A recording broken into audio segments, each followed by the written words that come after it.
All right, ladies and gentlemen, welcome in. Kick back, relax. We're gonna have a good time. Welcome in, and we gotta take a little. We gotta start this off with a side quest, I guess. I don't know, chat. We went over to the Sling TV. It's like, okay, let's get the WNBA fired up here to watch. And what do you know, chat? Big Three. Their free preview of Big Three on Sling TV. So I guess the season is just starting here. We'll get you guys caught up on what's going on. Dallas, the Dallas Power versus the Detroit Amps. Hey, yo, chat. Hey, yo, but Dallas Power, I guess, is 1-1. Detroit Amps is 2-0. So it's early in the season. It's like an early season free preview. You know, get us hooked on the league, chat. And, you know, I don't know. Maybe we, you know, we'll be going over to the WNBA here pretty soon, chat. I don't know. Shout out to the Big Three. But I will say, you know, again, the idea of, like, you want to see the old the NBA players in action. Like, the part about it when it was, of course, first being brought about as an idea and as it was still kind of getting kicked off is the level of play going to be at to a level to where it's like, okay, is it going to be entertaining to watch? But I will say that when you throw on a Big Three game, and like Paul Millsap's out there right now, I think Mike Miller maybe was out there as well too. Like, hey, no, that's a decent team, chat. Hey, yo, whoever that Big Three GM is doing a decent job. But chat, we got a double load on the TVs. Oh, whoa, pause. Hey, yo, what's going on here? Okay, we're back. Big Three's cooking, but somebody stepped on a cable over at the Big Three network, I guess. But it's too blurry right now. The stream is still, you know, filtering its way in. I can't tell if it's Mike Miller. It's looking a little Mike Miller-esque though from the play style. They're zooming in. I don't know if it is Mike Miller, chat. We're getting our white guys mixed up, maybe.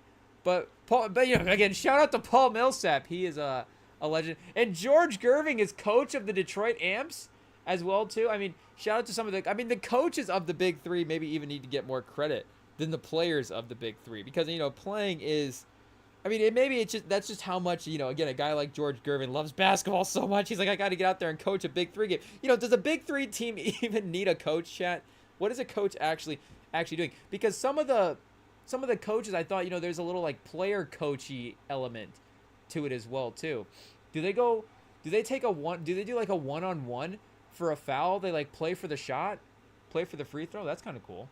But the idea was like, okay, you know, Jermaine O'Neal is going to coach this team, but he's also going to be playing, or Dwight Howard is going to be a coach player, or, you know, Katino Mobley, whoever, chat. But, you know, a guy like George Gervin, again, shout out, legendary. I'm sure his basketball knowledge is well put to use in the Big Three. But it's just like, yeah, it makes sense. I guess the double duty of it, you know, you're already out there, I guess. It's like, okay, George Gervin's just going to hang out with four guys in a, you know, are they traveling in a bus, chat? Like, I guess, you know, they probably got jets and planes. I don't know. Ice Cube flying these guys around. But, you know, George Gervin's just on a bus with and, you know, a four-man team. They're probably not even on a bus, chat. In a van? The Big Three? Like, what's the travel accommodations for the Big Three, chat? Hey, yo. You know, they're just driving around in a van. Yeah, it's not Mike Miller, chat. I really have no idea who is the white guy on the Dallas Power. Hey, yo, Dallas Power is not a bad... Detroit Amps. I mean, you know, definitely getting into the game late for naming a sports team. So a lot of options are already off the table. But Detroit Amps is pretty good. I don't know if there's other car parts. We do a car parts draft for the team. You know, Pistons already... Is it the fact that the Pistons are just, like, locked in as an iconic name? Or is it actually a good name for a team? Because, you know, you can go Axel for a person. Obviously, Axel Rose. But... there was a family in our church that was that the guy was a mechanic, and he named his kid Axel, and it's like, hey, it works. Like, you know, there's certain, I don't know if it's just the parts that work, chat. So the Detroit Amps, like, it's kind of, you know, kind of basic, but Detroit calipers, chat. And now we're not a car guy. We have to go to ChatGPT. Give us a list of car parts. Hey, yo, chat. And the problem is, you know, if you're not a car guy, then you learn the car parts that you learn are just like the obscure car parts that break. So you're like, okay, the Detroit oxygen intake filters, like, it just, you know, it wouldn't make sense at that point. So a good team name, Detroit Hubcaps for the Big Three. It might seem a little condescending, but it kind of has a nice ring to it. It's a little Savannah Banana-y where it's kind of fun. Detroit Hubcaps. I feel like some Hubcap merch. I don't know if it looks good on merch, but it's fun to say. Hubcap merch. We can get some Hubcap merch. I feel like maybe that's already that's probably already a baseball team as well too. I feel like we should look that up. Detroit, uh, is it Hub Caps? Hey, yo, chat. Team? Is there a team called the Detroit Hubcaps? There has to be. Oh, Detroit? I don't know about that. But the Detroit Hubcaps. Maybe we actually have to ask ChatGPT if there is a team name. Here, let's see. Well, actually, I have ChatGPT pre-programmed for our first question. Hey, yo, chat. But, yeah, I feel like if that team is not a popular... If it was a popular baseball level team like the Savannah Bananas, I feel like it would pop up, chat. Savannah Bananas would obviously show on the Google search. So, nothing there. But, yeah, Dallas Power, I guess, is kind of generic, maybe. Is that like an energy, sort of? I guess it probably is. But, Dallas doesn't really, I guess... They don't have, I was gonna say they don't have great team names, but then you start going. I'm thinking, I was gonna say Texas, I guess, doesn't have great team names, but Dallas, I guess, Cowboys. Hey, yo, Chad, not a great team name. I mean, the Cowboys is obviously a good team name. It's just like, if we're starting sports in like the 1900s, and we're just picking team names, it's one of the first team names off the board. Cowboys, Wolves, Lions, Bears, all the top end animals, then old professions. Though there is no team called like the Detectives, chat.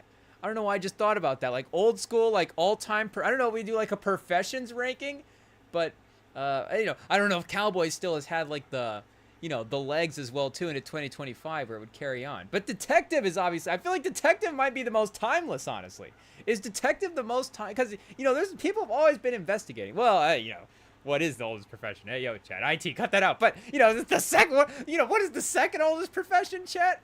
Is that the question at this point? So, maybe it's detective. I feel like maybe the oldest and the second oldest kind of go hand in hand there. People always tracking each other down. But, anyways, is there like a, hunting and stuff like it. I guess there's no hunters as well, too. I guess that's like an actual person name. So that'd be weird, you just have to draft only people named Hunter. If you're like the Detroit Hunters, and I don't know if Detroit would be the city for that. I mean, you get into some of the Texas teams. I feel like you could, but what was the other? Oh, Houston was the other one. They're literally just the Houston Texans. Like, what kind of name is that, chat? I feel like, again, it gets ingrained. I mean, for guys like us, where that team, we were babies when that team was formed, so we grow up hearing that team name. It's just kind of in your psyche as a team name, but. If a team just started up as, if the WNBA expansion team in Golden State, which obviously, crushed all the branding and the naming, and it's like a 500 team as well, too, in at their point in the season. I'd say halfway through the season, but I don't know if we're halfway through yet at this point. Because it's like 40-ish games, so maybe like a third of the way through the season. But, yeah, if they were just like the Golden State Californians, I mean, it'd be like, okay, they're definitely caving it in a little bit. Or, NBA gets a new team and Las Vegas, they go Las Vegas, Las Vegas's people. Like, I don't, that one might get a little tricky. The Toronto Canadiens, chat, if they just rebranded. So it, it feels a little, a little weak on the team naming, not gonna lie. But Rockets is okay, obviously. Spurs iconic, chat. You can't get better than the Spurs. One of the best team names of all time. Mavericks, I mean, Mavericks is it's okay, I guess, but yeah, somebody swoop in and name their team the Detectives. I don't. Maybe the Seattle team is obviously going to be the Supersonics again. So that lineage is lineage. The history of that franchise is going to pick back up and continue whenever they get that expansion team again, like 2027 maybe ish. But the Las Vegas team, maybe. I don't know if they're the right, again, well, maybe, chat. Detectives, I don't know. I feel like maybe the Vegas Mob, chat. Could you call a team the Vegas Mob? That could actually be kind of, I think that would be kind of cool. Maybe like the fan section for the Vegas expansion team could be the Vegas Mob. I don't know, in 2025 what we're allowed to call it, we're allowed to use for terminology as well too. But we definitely have to work that in there, chat, for sure. I mean, we didn't make Casino and Goodfellas for nothing. I guess Goodfellas is not really a Vegas movie, but still, the Casino guys or the Goodfellas guys all moved out to Vegas at the end of the movie, and then they 5 years later they're running the casino scene in Vegas. But because Golden Knights is a pretty good name. But knights again, you know, I guess that kind of profession has changed a little bit over time. Different terminology for the ranks, for sure. I guess it just depends on the place as well too. Not everybody just has knights, but maybe everybody should, chat. Maybe we should. Maybe you know.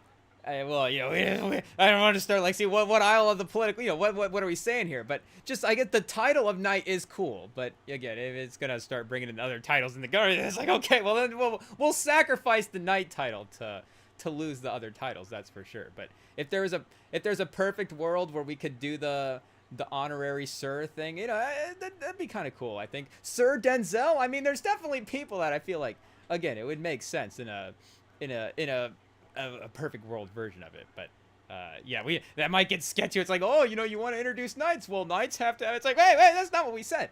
But you know, we're not trying to radically change that much. But yeah, anyways, the Vegas Mob should be the name of the expansion team. I locked that in right now, chat. 2027, the Seattle Supersonics and the Vegas Mob. I mean, there's just no way. You get like a little like guy in the mobster hat. I don't know what that's called, chat, but I mean, you can see the silhouette. I don't know if we can have ChatGPT give us a logo of the Vegas Mob. Is that, again, allowed to have? Because you know, the NBA is also trying to be a little family friendly, I would assume, with some of the team names as well. So, you know, you want to get really, you know, really creative with your team names there for Vegas, chat. You know, go ahead, drop them in the DMs at Rem and Sam Pod. We get it, but the Mob, anyways, I feel like as much as it might be a little corny in not corny in 20, but a little mainstream. But you get what I'm saying. Like I mean, people kind of view it as a past thing, and it's kind of like, oh, it's more of a piece of IP at this point, the Mob, in popular culture, anyways. So maybe there is a sort of sensitivity to it where you could have it. I don't know. Could you have a team a team named the Vegas Mob? Who knows? Maybe we'll test it out in the NBA Europe League and see how it goes. But then again, it just wouldn't have maybe it would have a good ring. The Paris Mob, chat, you know, but the Vegas Mob, you get the imagery of that guy. I want to know what that like little top hat situation is called that you see from like a guy in the 50s.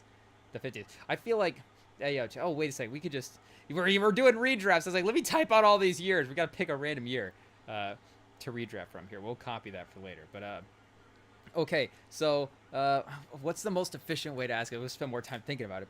But give us a logo for an NBA team called the Las Vegas.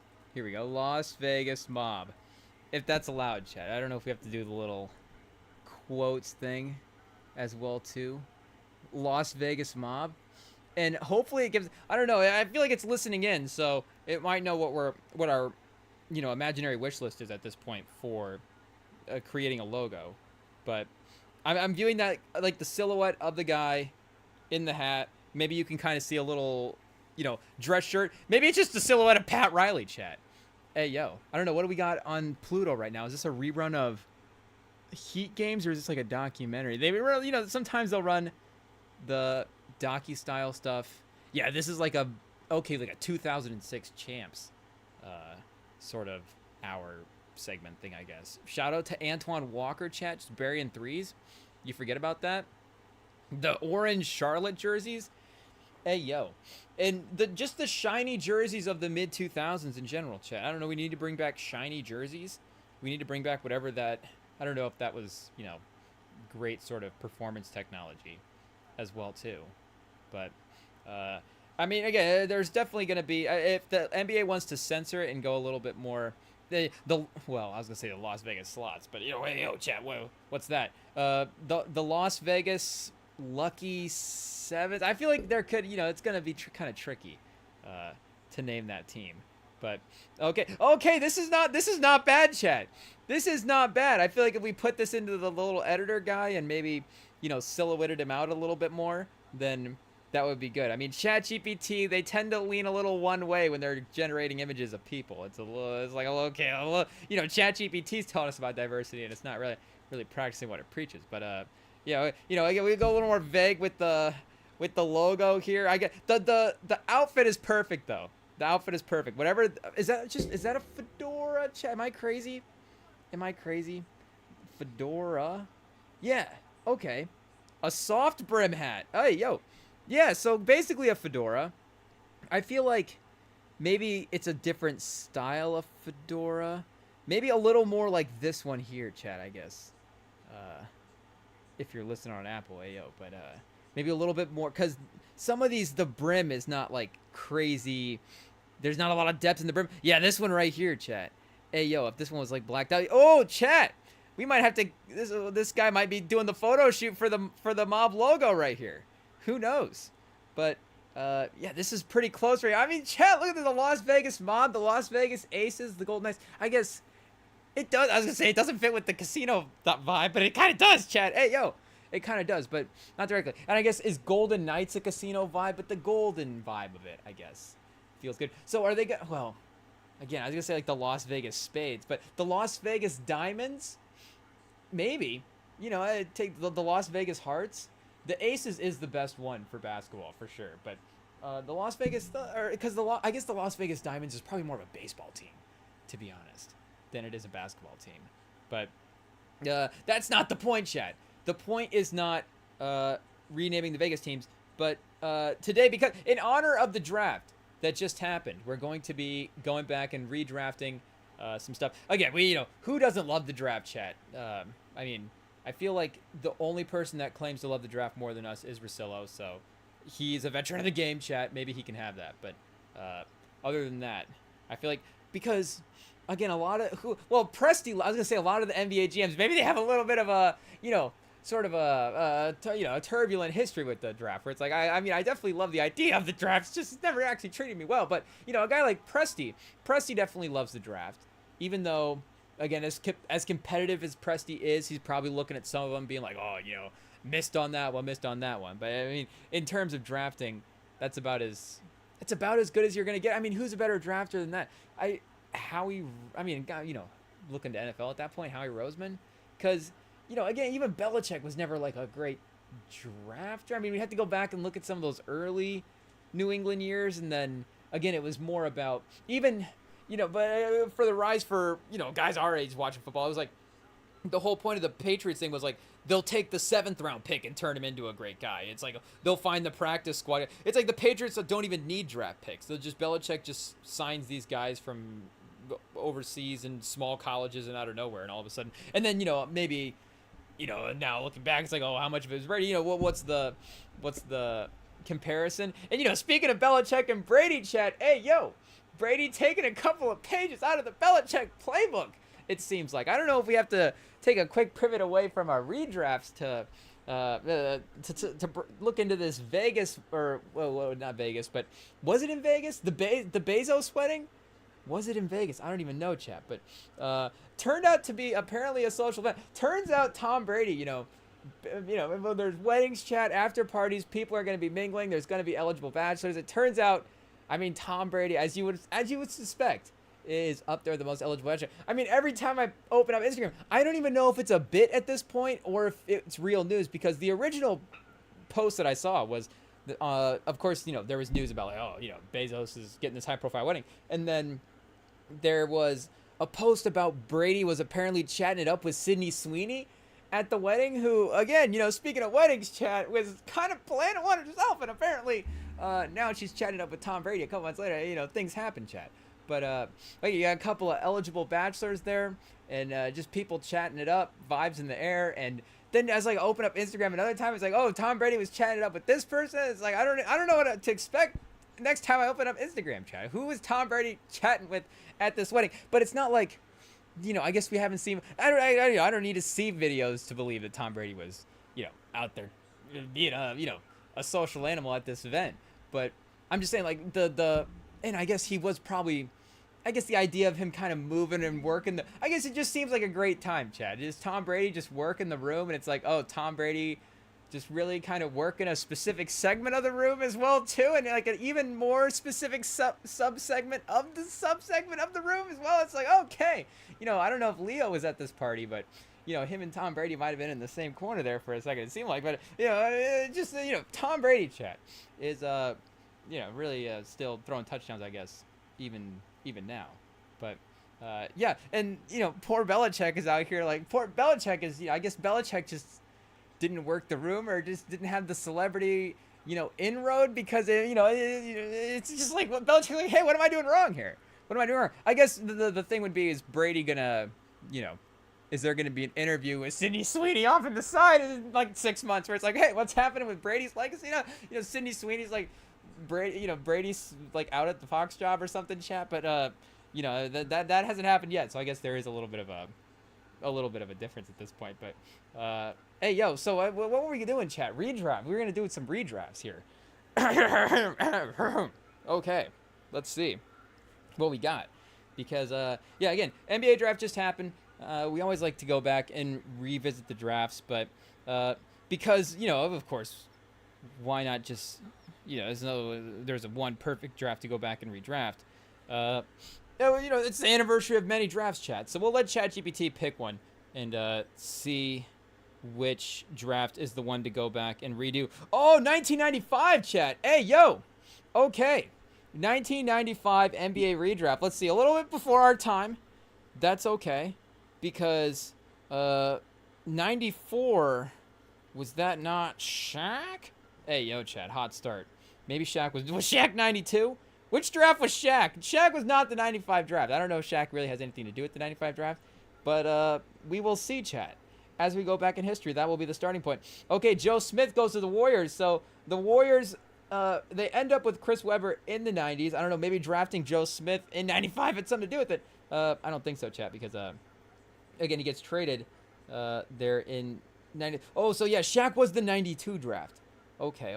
So do we start to go back a little bit and see? Oh, Alonzo Mourning, Shaq. That's right, Shaq and Alonzo, and Christian Laettner as a top 3 is pretty crazy. I mean, Jim Jackson as well too, chat. Hey, yo, LaFonso Ellis. I mean, that's a pretty stacked top 5. I know. I guess they all did get to 10,000 points in the NBA as well too. So I mean, pretty crazy production. But the college hype of that as well too.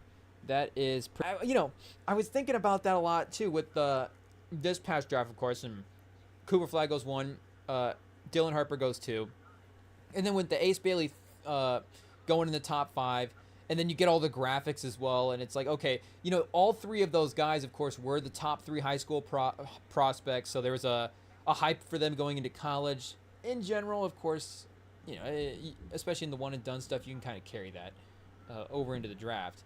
But they all go drafted into the top 5, so they all kind of maintain that sort of the top star, new face type vibe for this season. And again, I guess I don't know the recruiting cycle for this 92 draft back in the day. And, again, it was some of the careers as well, too. Did they line up the same way that you thought they would going forward? But, again, you go back and look at it, like, okay, all those guys were productive. I guess LaFonso Ellis, shout out, didn't get to 10,000 points. Ayo, chat. We're not calling him out. We're just reading the stats. But yeah, the name value of the top 5 is pretty crazy. So I guess we'll see, chat. 2025, a name value top 5, or if we're actually gonna get some real production. But Chris Webber, Sean Bradley, Penny Hardaway, Jamal Mashburn, Isaiah Ryder. I mean, maybe it was just 90s drafts, chat. 90s drafts, people were just having a good time taking players. Vin Baker, Allen Houston. Hey, yo. Sam Cassell at 24. I guess the difference, and of course, not us being in the moment, is some of the other names. It's like, okay, who's the guy that was just, maybe the numbers weren't there, but Court, and you're like, his impact was there. Glenn Robinson, Jason Kidd, and Grant Hill in 94. Juwan Howard, Daniel Marshall. Daniel Marshall over Juwan Howard? Hey, yo, chat. I mean, Juwan Howard, of course, I don't know if he's going into the Hall of Fame for his NBA career, but definitely really solid. And and Daniel Marshall, I think, we go the per game stuff. I don't know how it evens out. 13 a game, I guess, for Juwan Howard. 11 for Marshall. So yeah, Howard wins there. I guess Daniel Marshall wins a little bit on the advanced stats. Hey, yo, chat. His value over replacement player is way higher than Juwan Howard's, so we won't look at that. But again, throw him out there on the court, chat. Juwan Howard on the court. You're not too mad about that. So 95. Joe Smith, number 1 off the board. Okay, wait, chat. Oh, Garnett's in this draft. Hey, yo, chat. Kevin Garnett, number 5. So, I mean, hey, easy redraft number 1, chat. Kevin Garnett. I don't even need to look at the rest of the list. I mean, are there any other, top 20 guys from NBA? I guess there are in NBA history. I guess that would be a sort of an interesting. And I guess it would be also kind of just what are the most stacked drafts in NBA history. But, like, what's the highest guy on the player rankings who's the lowest in his draft? If that makes sense. Because, I don't know.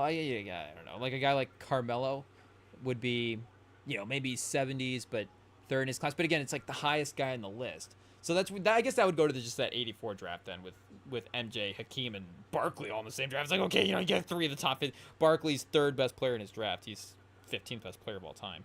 But, yeah. So Garnett versus, Rasheed Wallace, chat, Brent Barry. I don't know if anybody is going to make that much of a compelling case. I guess I was going to say the question is like, how many points ahead of the next best player was he? Garnett could actually be in that case. He's not quite double, but, he's not too far off. And just the longevity of it as well, too. 21 years is pretty crazy. How many guys from the 90s ended up playing 20 years, chat? Just in general. Anybody from so speaking of Juwan Howard, 19 years. Also, Jason Kidd, 19 years as well, too. Jason Kidd, for sure. Howard, maybe a couple of those, shout out to our guy, but, definitely kind of stretched the number out there a little bit at the end, for sure. So I guess, just the 20-year club in general is probably not a crazy club to begin with. But, again, especially now, I feel like maybe we might have to start moving it up a little bit, where it's like, okay, up until this point in NBA history, obviously the 20-year mark, like, we pay respect to that. And, even back in the day as well, it's like, 15 years. You're like, okay, yeah, this guy was cooking for a pretty long career back in the day. I mean, like anything, just comparing it to eras. Are the people around him playing 20 years? No. So, it's not like this guy's necessarily expected to play 20 years. But, Garnett as well, too. And Garnett had a couple of years at the end there, for sure, where he was in a little bit more of a veteran guy role. But for the most part, it was, pretty impactful production all the way around. Like, how far? Okay, 3 points. Yeah, I was going to say, maybe that last year it was really dramatic. And I guess once he got traded to Minnesota that 14, the last 2 years, didn't play more than 47 games either. Still 47% for the field, 7 points a game, chat. He'll give you 7 points a game and 7 rebounds in 20 minutes. Maybe only, 40-some games. But it's like, okay, if we have to give Garnett has to be the old guy, energy guy for a couple minutes. It's not going to be disastrous. But then, that last year, you really start going, okay. Coach Garnett, hey, yo. But, for 95 would be an easy lock for number 1. And, looking at the names as well, too, chat, obviously, sometimes a dramatic sort of the way it sort of works out at the top can really, obviously affect your opinion of the way it looks. But, you get the conversation of the whole high school thing as well, too. And, okay, he's number 5. So Kobe ends up, of course, going like 11 a couple years later. And still the path hadn't quite. I guess, Garnett is like one of those early guys of paving the way. But Kobe would have been, next draft. I was going to say 97, but yeah, 96 draft. Hey, yo, chat. But we're 1 year off on our history. Kobe was 13th. So, again, shout out to Charlotte. But, even with the with the high school stuff, Garnett was still top 5 pick. I mean, in the 96 draft as well, too, was, I guess, probably viewed as more stacked, I'm guessing, going into it. Even if, again, like, not everybody in front of Kobe, the same way. If there's more guys in front of Kobe, obviously, he's farther back in the draft, that didn't pan out. It doesn't mean that there still wasn't, talent going into the draft in front of him. But, just like Rasheed Wallace, 1 pick, obviously Rasheed could have been up there as well, too, for just Garnett and Rasheed 1, 2. That's probably how it's going to end up working out, to be honest. But Stackhouse, the 3rd pick, the top 5 should have just been in reverse order. It is what it is. But it does maybe show that, again, there was value in this top 5. And I'm trying to think of if Cooper Flagg had, because he reclassified, so he's a year ahead of schedule. But if he had been out of high school, and again, it's hard to say it in 2025 because now we're so far into the high, we've had so much evidence of the high schoolers, especially like I'm saying with Garnett and Kobe and LeBron, just all these guys, and even I guess did Iguodala go straight out of? No, Iguodala was at Arizona for a year, I think. But Dwight Howard, of course, I think in that draft, of course, went right out of high school. The Emeka was there somebody in the Emeka Okafor draft that was out of high school? Maybe that's the Dwight Howard, Emeka Okafor, Iguodala, or all in that same draft. But maybe Iguodala was a little bit farther down. That's just more of a redraft thing. But yeah, again, we're so far into the high school translation skills narrative of it. Montrezl Harrell's in the big three. Hey, yo, Chet, whoa!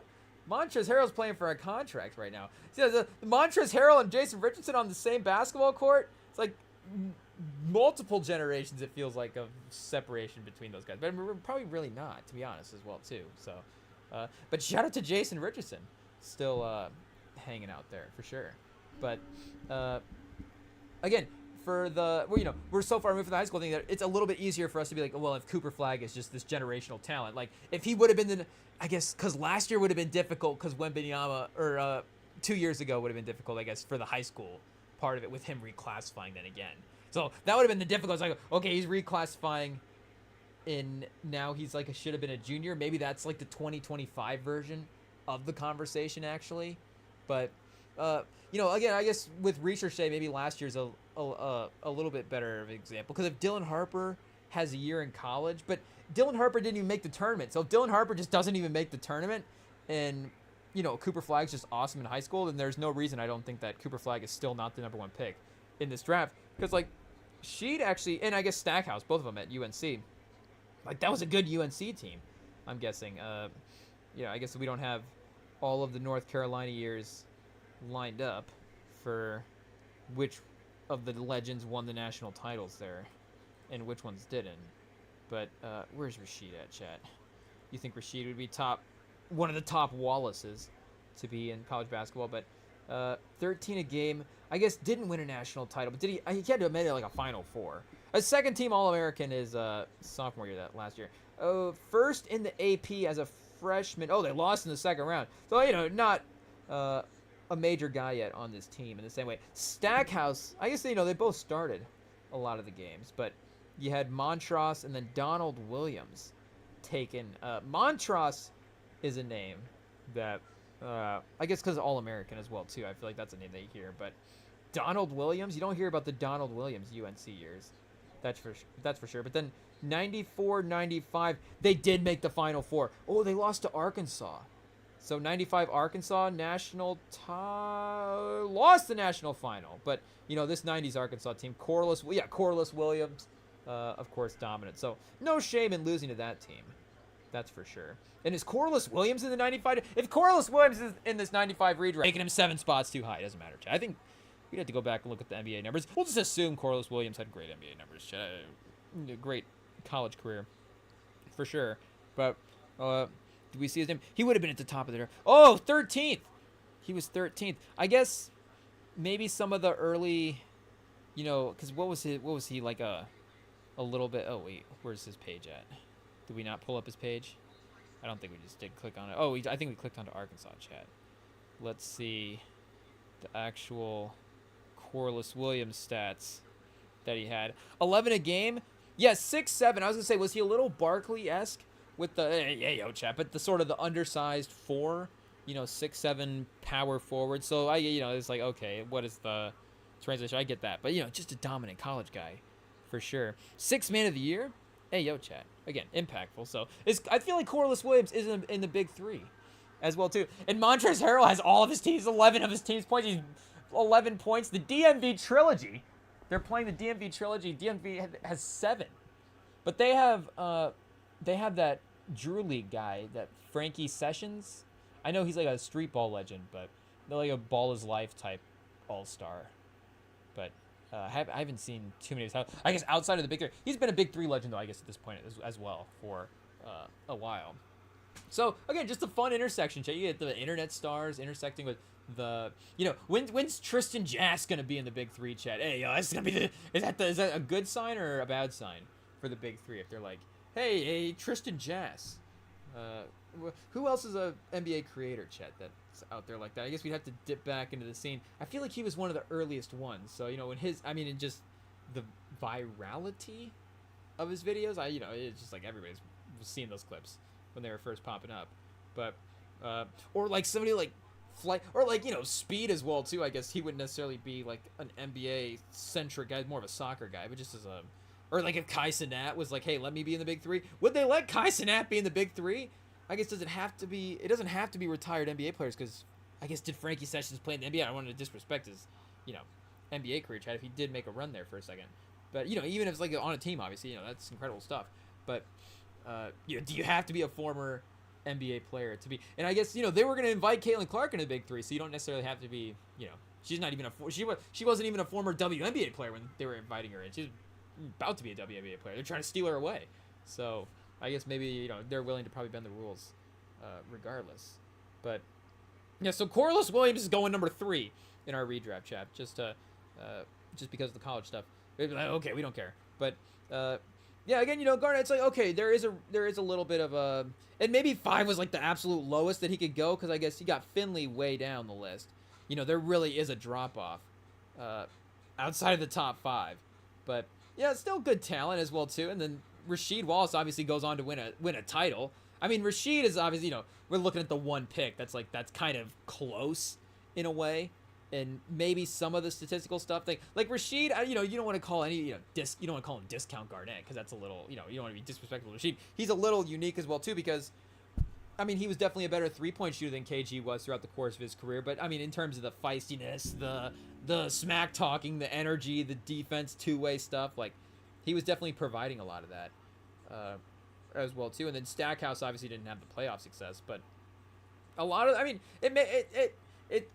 I mean, again, you look at the great names, it's not like, oh, Kevin Garnett, and he's right there in the top 5. Like, you just have to take Kevin Garnett. But you're like, okay, at least there's some defensibleness, if that makes sense, to the top 5 anyways. I guess the Joe Smith, hey, shout out to Joe Smith, chat. You don't want to disrespect the legendary Joe Smith at Maryland. And maybe it's just sort of talking to yourself. 6'10" center. Okay, high school All-American. It doesn't have the recruit rank on here.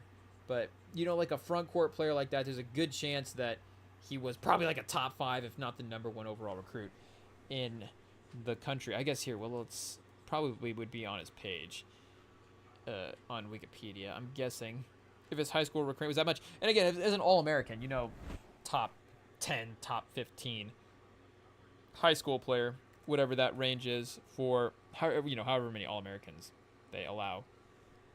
Joe Smith, chat. The Lakers looking a little like, hey, yo, chat, obviously our guy Quincy from Love and Basketball is not a center, but hey, yo, chat, a little like, oh, well, what's happened to the Joe Smith career? Now all of a sudden he just ends up on the Lakers. And I guess Quincy in Love and Basketball kind of runs to the Lakers first as well, too. Kind of bails on USC. But, speaking of guys that bail on USC, chat, hey, yo, go to the Lakers. But, anyways, let's see for his high school career. Oh, it doesn't say, Chad. For his high school career, I guess. Shout out. Just played for Maryland 2 years. Was awesome. Consensus first team All-American. I wonder if we can just look it up. Joe Smith, high school. Don't track us down, fans. Ranking. We're just looking for college basketball stats. Let's see what we get here. Joe Smith. Test scores? Hey, yo, chat. A lot of Joe Smiths. Oh, no, now we're going to get in trouble. Can we get 1995? Is that going to help narrow it down? Joe Smith, high school ranking 1995. Google has no idea what to do. It's like, Joe Smith. There's too many Joe Smiths. Can we do Joe Smith? Oh, high school. We should clarify high school basketball. Hey, yo, chat. High school basketball ranking. Yearbook. We don't want a yearbook. Okay, high school basketball ranking 1995. High school basketball awards. Real GM. No. Do they have like a player of the year? Yeah, does it say like Gatorade player of the year in a state or something like that? It doesn't quite. But, player of the year in college, I guess, and it said that on his page as well, too. AP player of the year. But back-to-back years, Chad, of 20 and 10? I mean, you can't, I guess maybe the mobility stuff. I don't know if there was injuries. Again, it's a very vague research here. We have to ask ChatGPT what happened with Joe Smith. Hey, yo, chat. Was selected first. Before fellow power forward, they call it a power forward here, Garnett, McDyess, and Rasheed Wallace. Does it say anything about injuries, chat? Scored his highest point total of his rookie season with 30. The following season would average a career best 18 a game. Would play for 2.5 years in Washington. Despite a drop in production, Smith was still seen as a hot commodity in free agency following the 2000 season. Was involved in a salary cap evading scandal. Hey, yo, chat. Involving Timberwolves owner Glenn Taylor and general manager Kevin McHale. Was allegedly promised a future multi-million-dollar deal if he signed with the team for below market value, allowing the team to make some additional moves in the short term. Hey, yo, chat, they screwed over our boy Joe Smith. Oh no, I feel like this might actually. I feel like I'm remembering this story as well too about, it's like, oh, what, something about Joe Smith's like getting screwed over in a way like that. Pause. Hey, yo, chat, but as part of the deal, signed 3 one-year contracts for less than $3 million apiece. Hey, yo, chat. Allowing the Timberwolves to retain his bird rights and exceeding the cap to re-sign. At the end of the last one-year deal, Smith could have signed a new long-term that would have paid as much as $86 million. The beginning of the end for the illicit deal came when Smith's agent Andrew Miller left the sports marketing firm held by Eric Fleshischer and its clients. Oh, chat. Joe Smith and Kevin Garnett were both clients. Hey, yo. So did the agent was the agent more motivated to get Joe Smith drafted at number 1 than Kevin Garnett? For some reason, I don't know. Maybe maybe the agent bet wrong and thought that Joe Smith was going to be the better bet. He's like, well, I would need him to be making more money. But NBA commissioner severely punished the Timberwolves in response, fined them $3.5 million and voided all 3 short-term contracts. And with them, Smith's bird rights. Oh, and with them, Smith's bird rights. He also barred Taylor from having any role in Timberwolves operations until August 31st, 2001, and then forced McHale to take an unpaid leave of absence through July of 2001. More seriously, in the short term, Stern stripped the Timberwolves of their first-round picks in 2001, 2001 to 2005. Hey, yo, though 2003, 4, and 5 were ultimately returned. Okay, Chad. I was going to say, man, no wonder Garnett was just on this bad Timberwolves team for forever. They didn't have poor Kevin McHale and Glenn Taylor. They just well, I guess, poor Joe Smith, but they scandalized this contract situation, and then they just lost all their first-round picks and couldn't build a team around Garnett. Like, it would make a whole lot of sense, but they did get a couple of them back there, so. Because, I guess, we'll take a look and see. I don't know if we can revisit the whole history and see, where the Timberwolves would have been at in those various picks. Because, of course, they end up with Marbury, but I don't remember if they drafted Marbury. Chat, I should know this. If they drafted Marbury, or if they traded for Marbury and then traded him away. But Timberwolves drafting Garnett. Hey, yo, they had the Ray Allen pick in 1996. Whoa. You don't hear about that. 20th pick in 97.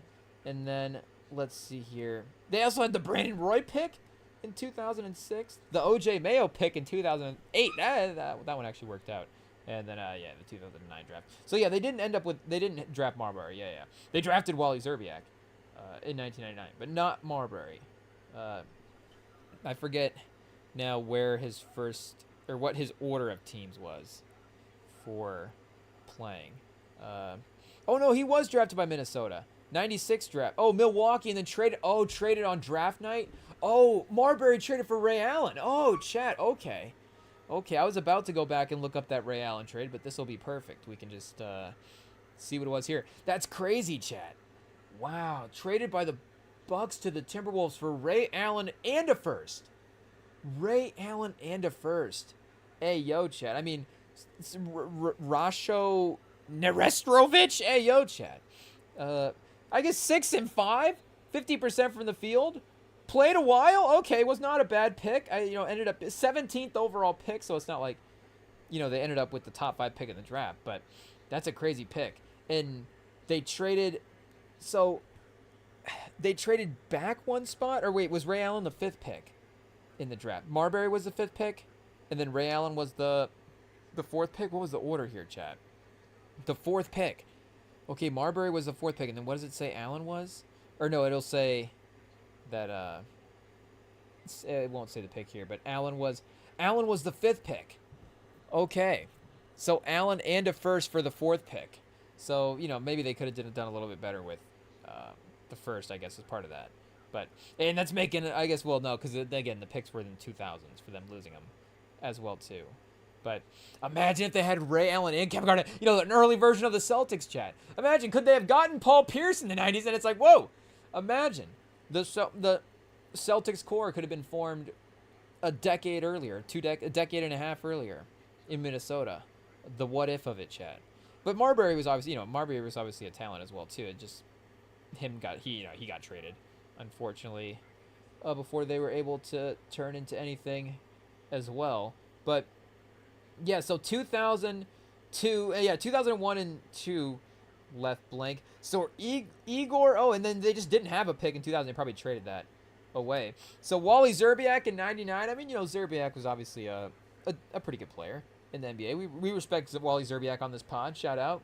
Rashad McCants in 2005. Welcome back to the draft. I guess Nudie Eby? I think that's Duty Eby? Can we get a name pronounced? Yeah, Duty Eby, chat. Shout out to Duty Eby from the UK. Hey, yo. Doesn't say... doesn't look like he had a college run in there as well, too. 4th overall recruit in 03? Wait, so LeBron would have been the 02. Oh, no, 03. Okay, yeah, so I was going to say, was he 02 rankings and then 03? But yeah, 03 rankings. And then 03 draft. So the LeBron... Nudie Eby was the 4th ranked person in this draft, chat. Hey, yo. LeBron, Luol Deng, Shannon Brown, Nudie Eby, and Kendrick Perkins, and Chris Paul. Hey, yo.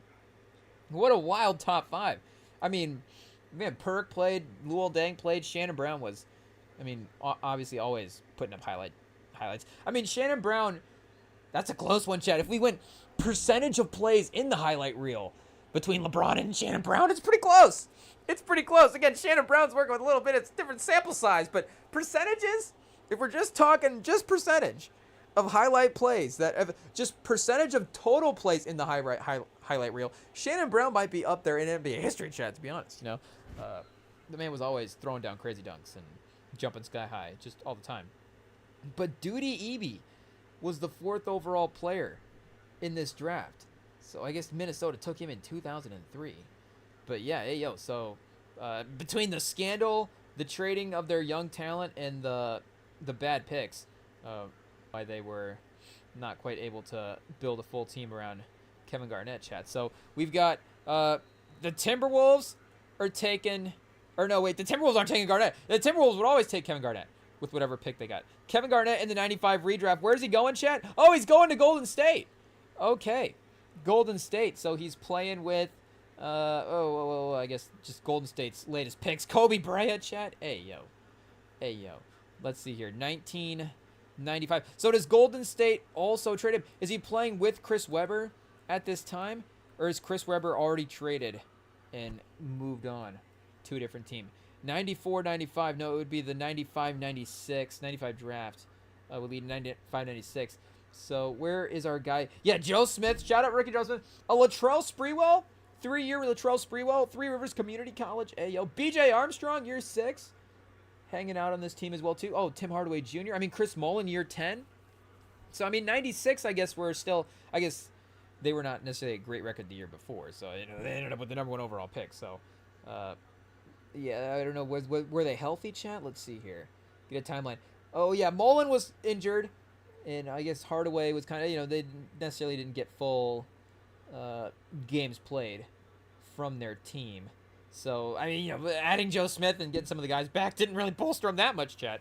Only got 36 wins. But Garnett and Sprewell to fade away, that would have been a duo. Hey, yo. Joe Smith, year 1, 45% from the field, 15 and 8. Third in Rookie of the Year voting.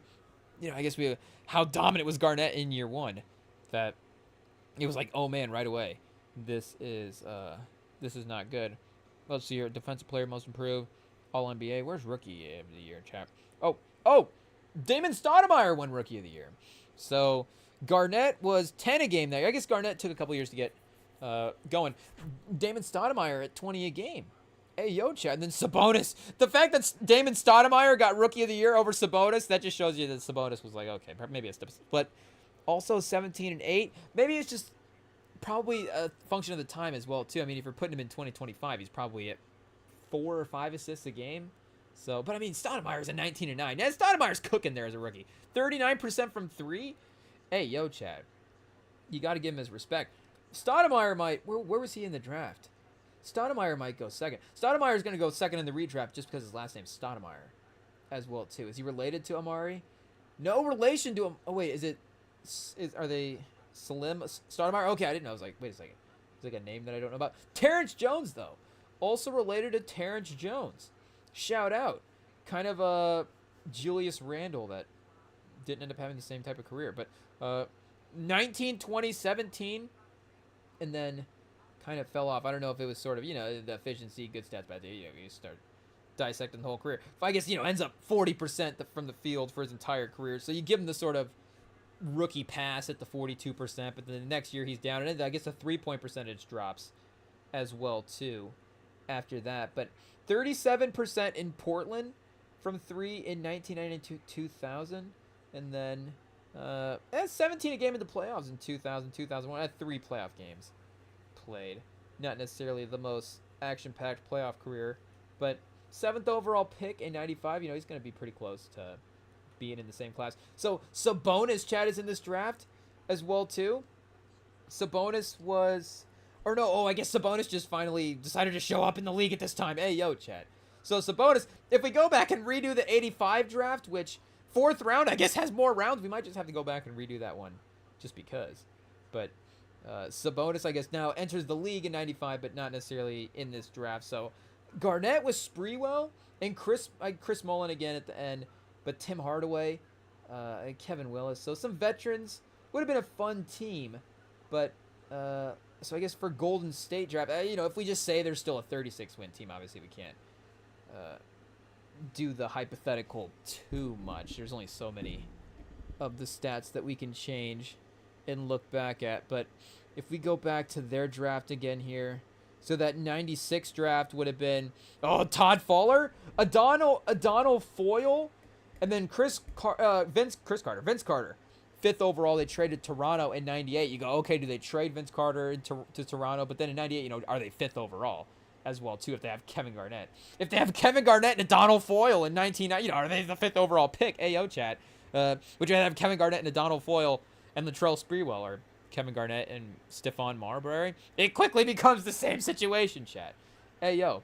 I guess they don't get in a spot to make the Ray Allen trade. But, again, Garnett's not like lighting it up year one as well, too. 10 points a game in year one. So 96 draft, Golden State, where Eric Dampier was the pick off the. I guess they could have taken Kobe, chat. Hey, yo, so you could have had, obviously, if we're repicking it perfectly, they could have had Kevin Garnett or Kobe or Kevin Garnett. I mean, any of these next guys. Literally, Golden State just missed out. They didn't have Garnett, but they didn't. Then Vitaly Papatenko, and then Kobe, Peja, Steve Nash, Tony Delk, Jermaine O'Neal as the next 5. I mean, even Tony Delk, chat, you check him into a finals game, it's like, that might not be too bad. Ilgauskas is the 20th pick. So imagine if Golden State is willing to take a high schooler like Garnett at the number 1 overall pick and they've committed to that. I mean, imagine Jermaine O'Neal on a high school as well, too. I don't know, taking 2 centers in 1996, chat? I mean, again, you're passing on Kobe, Steve Nash, all the great guys. But imagine you take Jermaine O'Neal and have Jermaine and Kevin Garnett. That's kind of a fun alternate timeline. That's kind of a fun... There's definitely more what-ifs in that timeline. That's the problem with some of these redraft timelines. It's like, oh, well, this team would go back and they would make the perfect pick. Unless it's Sam Presti. But, this team would make the perfect pick with the... Because if you just have the first pick and you're taking the number 1, it's like, okay, that's one thing. But it's like, okay, if we're expecting them to make the perfect pick at 7 and then 13, and then they're going to, this guy fell to 20, so they had the 18th pick that year. They could have taken that guy, and then, but they were not great the next year, so at 5, they could have taken that guy who ended up at 7. It's like, well, yeah, I guess every team could have ended up doing that to some degree. But, so like, yeah, I mean, obviously they could have had, Garnett and Kobe, Garnett and Steve Nash. Garnett and Steve Nash could have been fun as well, too, because I guess in some, Steve Nash never won a title, and the what if with him and Dirk, the Dirk defensive thing, I mean, that was always the part of the thing with that duo.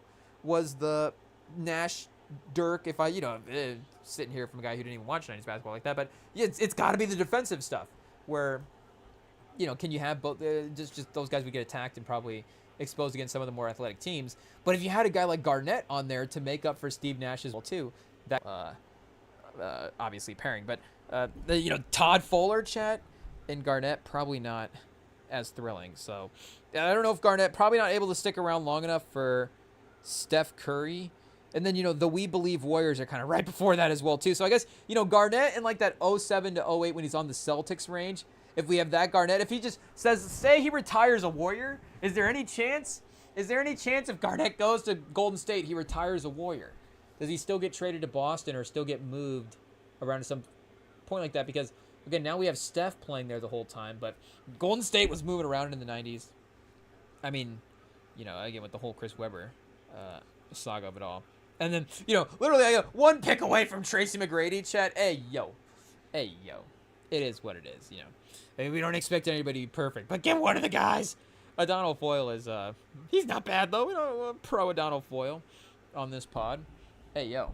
So, yeah, and then I guess what did they end up getting in that Chris Webber trade as well, too? I don't know if Chris Webber was ever traded for, like, an iconic haul in the sort of Shea Gilgeous-Alexander way, where it's like, oh, they got all that back for Chris Webber. But still had to be something. So traded by Golden State to Washington. I guess, chat, like a year later, year and a half later, Golden State to Washington for Tom Gula-Leota, for the Todd Fuller pick. Hey, yo, and for the Vince Carter pick. So they traded the two best players in the trade. Classic, chat. Classic old NBA GM stuff. You trade Chris Webber and Vince Carter, but you keep Todd Fuller and Chris Mihm and Tom Gula-Leota. It just happens sometimes. It's just what it is. And then traded by the Wizards to the Kings for Mitch Richmond and Otis Thorpe. Hey, yo, chat. So, I eventually turned it around on the Kings. But then Mitch Richmond on the I guess he would have been on the Bullets at that point, not the Warriors.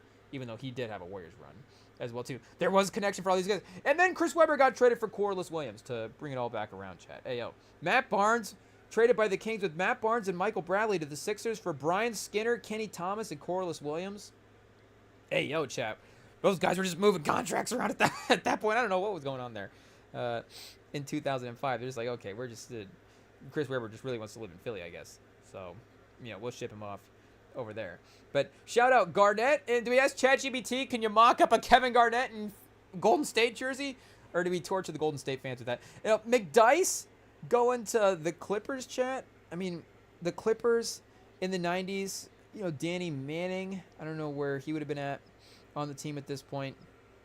And then I guess he ends up going to Denver.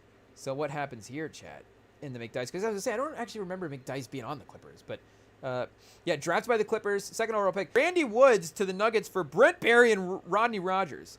So just no future picks in that trade in the 1990s. You'd love to see it. Brent Barry at this point, so Brent Barry, I guess, also the 15th pick in the draft.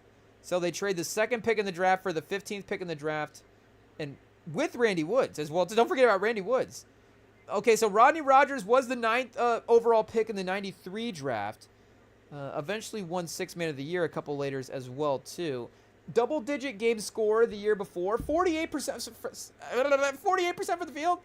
33% from three that year. 38% from three the year before. So I know they probably weren't looking at the three-point efficiency the same way.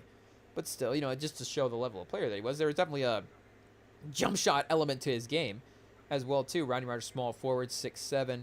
Again, double-digit here for a lot of years. So early 20s, 9th overall pick out of Wake Forest. I mean, you can see the upside. But was Randy Woods a good player as well, too? Randy Woods was a little bit of a throw-in in this trade to kind of make it an equal trade. So the 15th pick and Rodney Rogers for Antonio McDyess. Again, it works out. The trade value chart. Maybe this is like a Kevin Costner level trade. Draft day is like, okay, we'll trade 15 and 2 for this, and then we'll trade back up to 6, and we'll move around, and we'll end up with a running back and a linebacker and Brent Barry, and it'll be great. But McDyess still is a name that was able to hang around for a while there. What did he? 18 points a game a year or two. Third team All NBA in 1998, 1999 in Denver, chat. 21-10. Hey, yo, made an all-star as well, too. 2 separate seasons. So I guess, eventually became a 20-10 guy for 3 years. I mean, that's not bad. You think you have a guy that's 20-10 for 3 years, if you get that guy in the right situation, he can be impactful. That Denver team, I guess unfortunately not, chat. Hey, yo. Literally not a playoff game to speak of at that time, but played a playoff series in Phoenix in 97-98 and was 17-13 in 47% from the field. Hey, yo. So 56 wins for this Sun team with a little post-Barkley, maybe. Oh, Jason Kidd.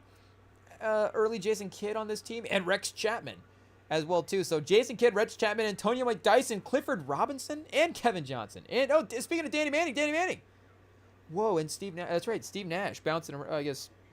That's right, the Steve Nash, Jason Kidd overlap of it all, chat, with those guys playing for all those same franchises. But and Cedric Sabalos, a 28-year-old Cedric Sabalos. Dennis Scott at 29 is only 6 a game at this point, chat. I mean, he's still banging down. Pause. Whoa, what's Dennis Scott banging out? 3-pointers. And probably, you know what, chat.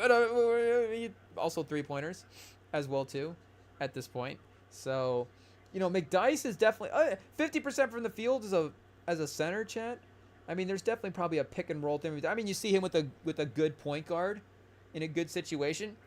They lost to the Spurs, chat. What do you do? He's playing against Tim Duncan and David Robinson. I mean, there's nothing really you can do at that point. So, and that's early McDyess as well, too. That kind of first emerging season. And 16 a game as a rookie. Didn't even get Rookie of the Year votes. Ayo, chat. The disrespect. I guess that would have been 3rd year McDyess. 2nd year McDyess. 21-61. So yeah, definitely again him part of Jason Kidd and some of the other guys sort of elevating the rest of the roster around him. Oh, speaking of LaFonso Ellis, chat, welcome back. LaFonso Ellis, Mark Jackson, Dale Ellis, and Antonio McDyess. This is only a 21-win team. Hey, yo, chat, I don't believe it. Oh, see, Mark Jackson. Oh wait, is this lockout season? No, this is not lockout season. Okay. Mark Jackson. So we got some injuries here, or maybe some trades. I don't know what happened with Mark Jackson and LaFonso Ellis. Let's see. I guess Mark Jackson, 31 years old, a little bit different. Oh yeah, Mark Jackson traded, chat, traded to Indiana, and then Mark Jackson, 16th in MVP voting at 7 a game in 98-99 in a lockout shortened season. So still an impactful guy when they go back to the title. LaFonso Ellis, he probably got traded off as well too then, at that point, or oh no, he didn't. He just got hurt or something. And it was his best season as well, too. 21 a game. Oh, you hate to see it, chat. You hate to see it. And then Denver the next year, down to 14 a game. And then they were like, oh, well, we've seen enough. You're traded to Atlanta, Minnesota, Miami after that.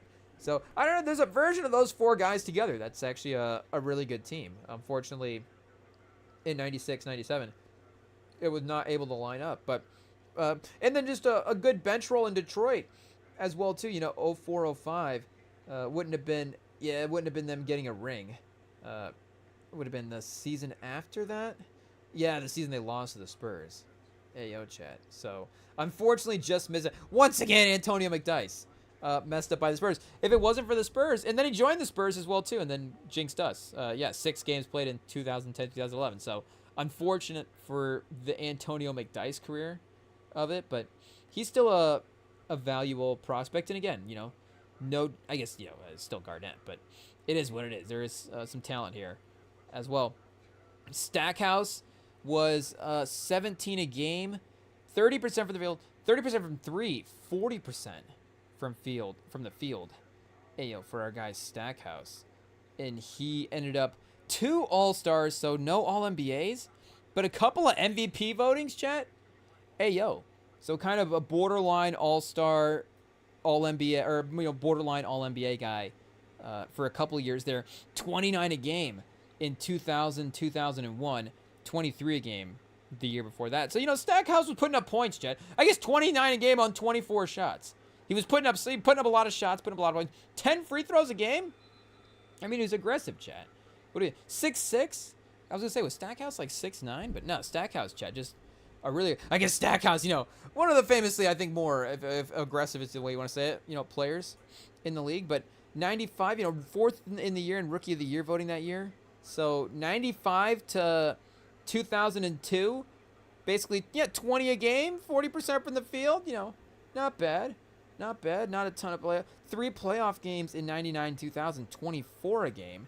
And then 10 playoff games in 2000, 2001. He's 17 a game. I guess 32% from the field is not great. Yeah, not great percentages in the playoffs anyways. But, still managed to be on some crazy. But it was on that Dallas team that, unfortunately, I guess unfortunately for Dallas fans, I'm not complaining. But they lost in the finals, of course, to that Miami team and Wade. But, with his scoring as well, too, I mean, he's not falling too far in the redraft. So because of Wallace's playoff success, it doesn't necessarily have playoff numbers on here, but Wallace is going to have to go second. So does that mean they trade Wallace to Denver for Brent Berry? They trade Rasheed Wallace for Brent Berry and Rodney Rogers? Hey, yo, Chad. And then McDyess, I guess, where does he fall in this redraft? It's a redraft, but apparently the Clippers, they still have to make the same trade in the redraft. You only get to redo the picks, apparently, not the actual trade that you made on draft night or whatever. But we get Rasheed Wallace in Denver, chat. I guess on those McDyess teams would have been a fun mix-up. Or him on those Clipper teams as well, too. Let's go to those. Let me see the Clipper team here. 1996 Clippers. The year after that, 29-53. So if they had Rasheed Wallace with Loy Vaught, or I guess they still would have had Brent Berry and Rodney Rogers at this point. Pooh Richardson, hey yo chat, shout out, 11 a game in 96 at this point. So wait, let me go back to 1996 Denver real fast and see what we had for that team. That's right there. Oh yeah, this was the Mark Jackson LaFonso Ellis team. So Mark Jackson, LaFonso Ellis, Dale Ellis, and Rasheed Wallace. It's probably there were 35 wins. So wait, what is a playoff team in '96? That might be like is Rasheed Wallace 5 wins as a rookie? I don't know if he's that crazy. Where are we at here? Denver. I guess could he get him past Golden State? Golden State with Garnett as a rookie, or Denver with Rasheed Wallace as a rookie? Now they're battling it out for the last playoff spot as well, too. Or they have to get past Sacramento, chat, for 39 wins. So Sacramento, Golden State, or Rasheed Wallace in Denver.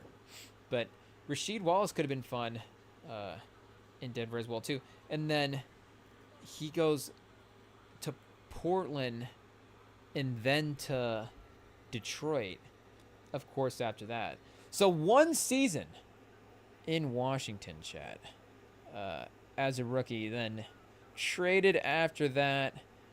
Drafted by Washington, traded by Washington with Michael Butler to Portland for Harvey Grant and Rod Strickland. Hey, yo.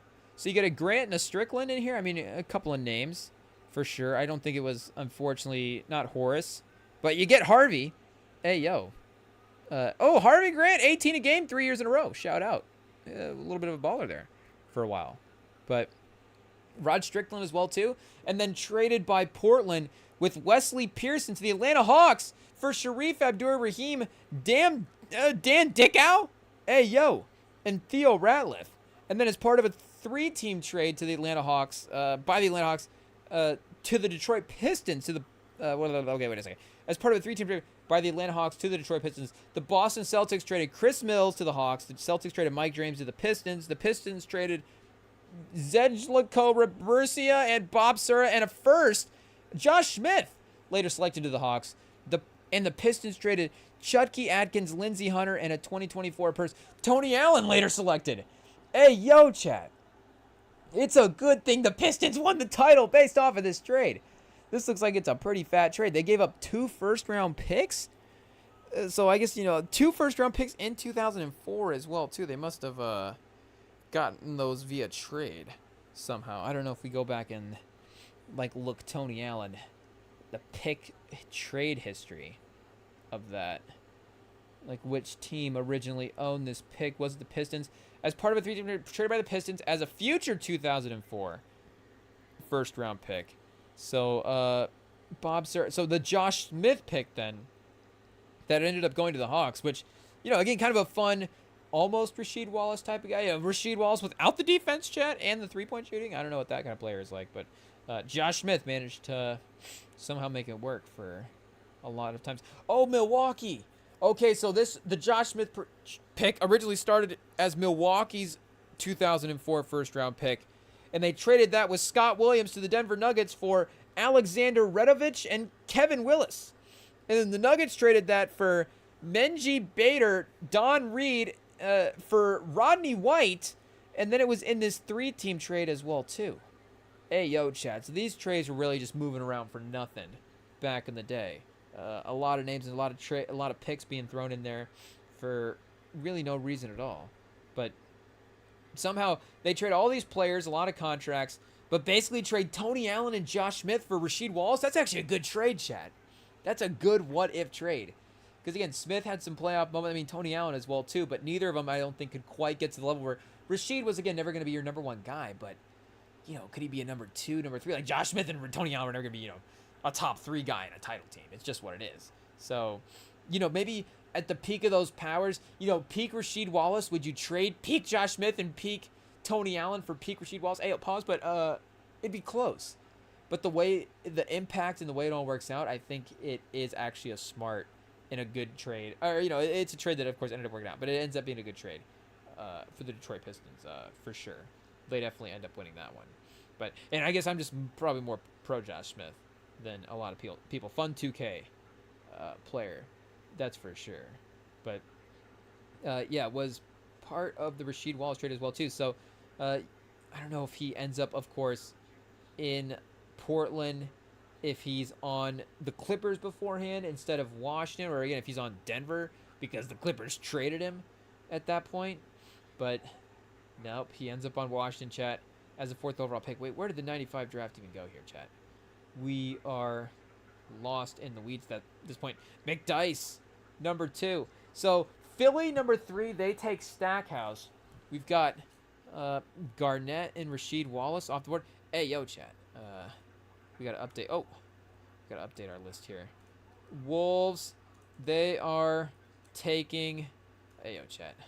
The Wolves are taking Kevin Garnett, and then who was the second pick? The Clippers. We'll still say the Clippers. Hey, yo, even though they traded the pick, the Clippers are taking Rasheed Wallace. So then 76ers are on the clock. Okay, Chad. Damon Stoudemire up next, or probably Stackhouse at this point, but who else made an all-star team? So, okay, we did get 6 people making an all-star team, but I think, and I was gonna say 2 guys making a finals, but you have Finley and Stackhouse and some of the other guys playing some roles on some finals teams for sure. But those were the 2, maybe most consistent All-NBA performers on this list. That's for sure. And I guess you do have Finley second in points. Stackhouse is third in points. Hey, or either way, it's McDice or Damon Stoudemire, chat, as our next best bet. So otherwise, who put up 9 points? Cuzzo Martin? Oh, what's this guy's name, chat? Hey, Cuzano Martin? 9 points, I guess. Shout out to our guy. But so Finley is a fun one. For some reason, I feel like I would rather have Finley than Stackhouse. 2-time All-Star. Even though Stackhouse got to the better scoring numbers. I guess Finley was a little bit more efficient. 44 and 37 for his career is honestly pretty good, chat, for the shooting splits. And again, you're going, mid-90s into the 2000s as well, too. So it's not the most efficient era of basketball that's ever been played. But his second year of his career, so 96 to 2003, 97 to 04, he was 20 points a game, barely 19.9, and then 45% from the field, 37% from 3. Yeah, 5 rebounds a game, 4 assists. So at 25 and 4, decent percentages. I don't know about the defensive impact in there as well too. Made a couple of All-Stars, couple of MVP votes as well. So 13th in MVP voting in 1999-2000, but didn't make the All-NBA team. So I don't know if that was just a positional thing. Pause as well too. You do have him listed as a guard. As I said, the forwards were Weber and Vince Carter on third team. So third team was probably pretty stacked. Grant Hill and Karl Malone on second team. And then Kevin Garnett, speaking of, and Tim Duncan on first team. And then Kidd in Phoenix on first team as well too. Stockton, first guy missing the All-NBA cut. And then Michael Finley is the second guy missing the All-NBA cut. So 13th in MVP voting. Rodney Rogers got MVP votes this year. Hey, yo. So Rodney Rogers might be going in our redraft as well. But wait, where is Finley at, Chad? I thought he had... Oh, wait, that's most improved. Oh, Rodney Rogers was 13th most improved. The 13th most... Shaq had 2 most improved player votes? Hey, yo, Chad. Even Kobe had one. I guess 2000 is, Kobe for sure. But Shaq... having 2, that's pretty funny. I mean, he's obviously pretty established. Shaq has been in the finals at this point, taking the Magic to the finals. But, Rodney Rogers, 6th man of the year that year as well, too. So, big year for the 95 draft, 2000. 5 years in, guys getting to the peak of their powers. For sure, makes sense. But, Shaq, MVP, Garnett, 2nd that year. So, yeah, Michael Finley, 13th, tied with Darrell Armstrong, Reggie Miller, and Jalen Rose. A couple of Indiana guys. Jason Kidd had 25 MVP votes. And then a 21-year-old Kobe had 3 MVP votes that year as well. Vince Carter with 51 points, I guess. Just so not necessarily MVP votes, but, being on the ballot. And then Chris Webber with 96 getting on the ballot as well, too. But Grant Hill, top 10, top 8 player in the league that year, being on second team All-NBA as well, too. But Michael Finley is in the mix. So Michael Finley might be the 3rd overall pick in this draft, chat. I don't know if the Philly fans are going to appreciate that, but I think it might be Philly. Or Finley to Philly? That might be it, chat. Maybe because of the name thing, it can really work. I mean, again, you're kind of Stackhouse, Finley. It's kind of the same guy. I guess the question is, how fond is Philly of the Stackhouse run? That's for sure. I guess he was only there for 2 years, then traded to Detroit. And he never overlapped with Iverson as well, too.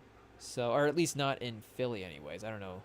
Did he team up with Iverson later in, Memphis or Denver or something like that? But traded by Philly with Eric Montross in a 2005 second-round pick to the Detroit Pistons for Aaron McKee, Theo Ratliff, a 2003 first. And 2005, some details here on the picks as well, too. So the Pistons get a second back for Stackhouse. And then the Pistons end up trading him with Brian Cardinal and Ratko Varda to the Wizards for Hubert Davis, Richard Hamilton, and Bobby Simmons. Wow. So they turned Stackhouse into Rip Hamilton. So that's one that actually, that's a team building personnel fit one that actually makes a lot of sense. Because I know we talked about this in a couple live streams ago with the Pistons of that Isaiah Thomas Pistons run where, they trade Dantley for Mark Aguirre, and it's this, this iconic Mark Aguirre helps push him over the top. But it's but maybe if Dantley just sticks around and those couple of years line up with the way the Celtics and some of the other guys look, maybe Dantley helps him win the finals as well, too. I just don't know the answer to that. But this is one where it's I think Rip Hamilton helps them win. But then again, they win that finals over that Pistons or over that Lakers team that is at the end of their run a little bit. Shaq and Kobe a little bit fractured. Is Stackhouse are they just going to lose that anyway, sort of? And then Stackhouse, if he's there, is the scoring element of it is still able to be too much where they're able to win. But because of the defense and the gritty nature of that team, and Hamilton as well too, that team. That team's obviously not the Warriors, but and I don't even know if we went back and looked at the 3-point shooting numbers, if it's a great 3-point shooting team in history, but it does seem a little, again, with Wallace as a floor, all of those guys could get buckets a little, I guess outside of Ben Wallace, but you had 4 guys that could get a bucket a little bit and space the floor a little bit, so that's definitely an early spacing team. Again, Stackhouse again as well too is not so far off from that. But I don't know if there's like a Stackhouse a locker room problem as well too. I don't know what was going on with him in Detroit. But yeah, I mean obviously Rip Hamilton. I mean, what are you gonna do, Chad? You get Rip Hamilton back on trade. That's obviously gonna look good in NBA history. And then traded by the Wizards with Devin Harris and Christian Laettner to the Mavericks for Jamison. Wow, Chad. So Stackhouse is really one of the all-time trade guys as well too there with a couple of moves. And then as part of a 4-team deal traded by Dallas with cash to the Grizzlies, Dallas traded cash to the Magic. Whoa, just cash flying around, Chad. So yeah, it's not. Whoa. Whoa. Whoa. Excuse me, Chad. But I'll say this was not enough in trade, but Turkoglu is in this trade, Chad. So, and Chris Humphries. So we got a couple of pretty iconic names in another Stackhouse trade. So he's traded, I mean, all these names, Chad. Eric Montross, McKee, Ratliff, Brian Cardinal, Christian Laettner, Devin Harris even, Antoine Jamison, Rip Hamilton, Chris Humphrey, Hedo Turkoglu. Like, the man has been out there. 0.6% chance to get into the Hall of Fame. So it's not off the table yet for our guy Jerry Stackhouse. But since he only had a 2-year run in Philly, do we just give him Michael Finley just to see what happens? And then Michael Finley and Iverson in the 90s there a little bit. Maybe that team looks a little bit different. Let's see. Can we go Philly drafting here with these guys? So, hey, yo, shout out Embiid. But 90... Oh, Van Horn! So they would Michael Finley, Iverson, and... Oh, that's right. They traded Van Horn to the Nets. But maybe they keep Van Horn. Who knows? But what did they end up getting for Keith Van Horn? And then Larry Hughes, 8th overall. I mean, they were not... You know, and again, they made the finals. Like, I know it's like, oh, Iverson dragged that team to the finals. But, you know, it weren't necessarily like... Were they terrible drafting back in the day? Were those guys solely made based off Iverson? Or was, you know, there's a little bit of something with that team. But traded by Philly with Michael Cage, Lucius Harris, Don McClain to the New Jersey for Jim Jackson, Eric Montross again, Anthony Parker, and Tim Thomas. Oh, Chad, this was a stacked trade. Jim Jackson, Eric Montross, Anthony Parker, and Tim Thomas. Okay, I mean, you know, Keith Van Horn. Oh, man. Jerry Stackhouse, more Hall of Fame probability than Keith Van Horn. What was Keith Van Horn's numbers looking like? Those per 36. A couple of 19, 20 points a game in there to start anyways for his career. Second in Rookie of the Year voting. But, yeah, Jim Jackson, of course, like we were looking back in that draft a couple of drafts ago. What was he at, 92 draft? Where he had been at in his career at this point. I don't know where he was at with the injuries as well too, especially after the Dallas run. Maybe they were trading for, you know, a different Jim Jackson. But still, again, you know, getting good guys, decent names back in the deal. So, and then traded by the Nets with Todd McCall for Dikembe to the Sixers for Dikembe. Hey, yo, Chad. And then traded over. Now this is Keith Van Horn, not even involved in this draft. But Michael Finley, Iverson, Keith Van Horn, and Larry Hughes, do they actually win the title? Is Keith Van Horn and Iverson and Finley? It's a lot of scoring. Wait, how tall is Van Horn, Chad? I mean, nobody's stopping our guy Shaq back in the day. 6'10", Keith Van Horn against Shaq. I don't know. And then Iverson versus Kobe, Michael Finley. Maybe Michael Finley versus Rick Fox, and then Larry Hughes. Who knows? But his scoring would have been nice for him, for sure, back in the day. I mean, it obviously helped those Mavs team win. So do we give Michael Finley to Philly and then Jerry Stackhouse to Washington in the 90s? Hey, yo, chat. Jerry Stackhouse on the 90s Bullets might be a little bit too explosive. I don't know. You know, Arenas is going to be a handful of years later. But, and are they still the Bullets in the 90s as well, too? So we've got Jerry Stackhouse going. Maybe the Bullets want Damon Stoudemire, chat. I don't know. But, oh, do we just have to... The Detroit Hubcaps. I forgot about the Detroit Hubcaps, chat. Hey, yo. Maybe that's another expansion team we need to get a logo for. Can we get the logo for the Detroit Hubcaps? And see what that looks like. What even sport would that be, chat? Maybe probably baseball. But, yeah, so Washington in the 90s, chat. Let's see here. 1996, Washington. And maybe they have Weber at this point. I guess we probably just look on Weber's page as well, too. So, yeah, they get Weber, I guess, the year before. 94, 95. So, we get Jerry Stackhouse and Chris Weber on the same team. Hey, yo, chat. That could have been fun. I guess Rasheed Wallace at 10 a game and Chris Weber, that could have been fun as well, too, if that had, stayed around for a little bit. Again, just the basketball talent of those mixing together. You feel like the spacing and the scoring and the playmaking of those two guys definitely could have worked. Chris Weber, 44% from 3 on 2 a game. 51, 41. Oh, chat, 15 games played. I was going to say, I don't remember. There's no, like, the Weber or Chris Wallace highlights, or Chris Wallace. Hey, Rasheed Wallace. Who's Chris Wallace? Is that the moderator guy? I think, is that the old guy moderator? Let's see here, chat.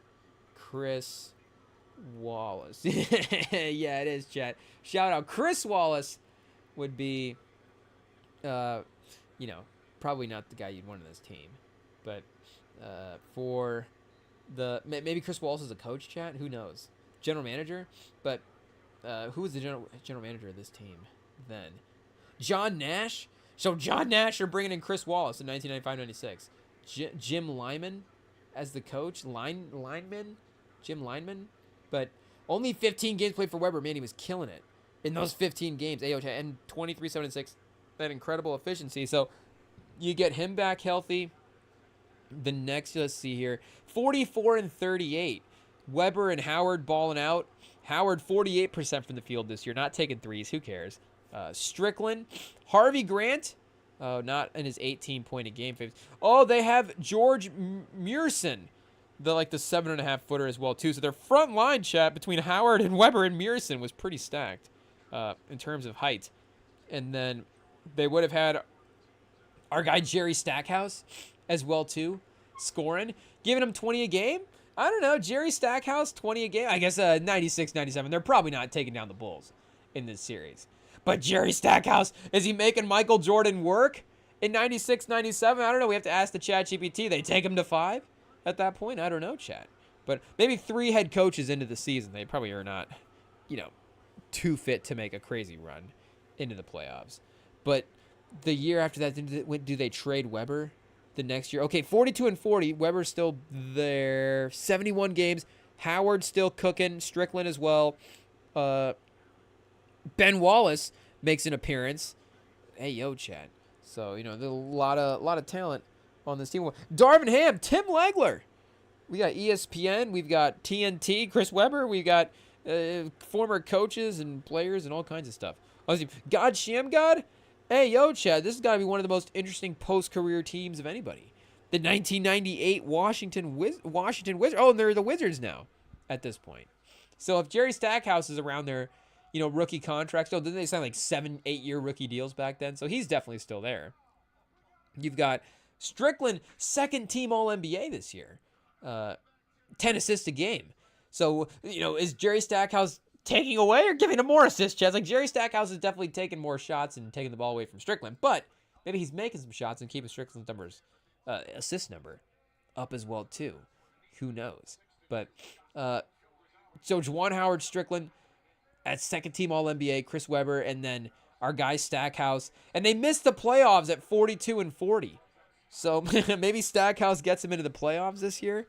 I don't know. Let's see how difficult the East would have been. 42 and 40. 43 and 39, the New Jersey Nets were able to get in. 43 and 39, the New York Knicks as well, too, in 97-98.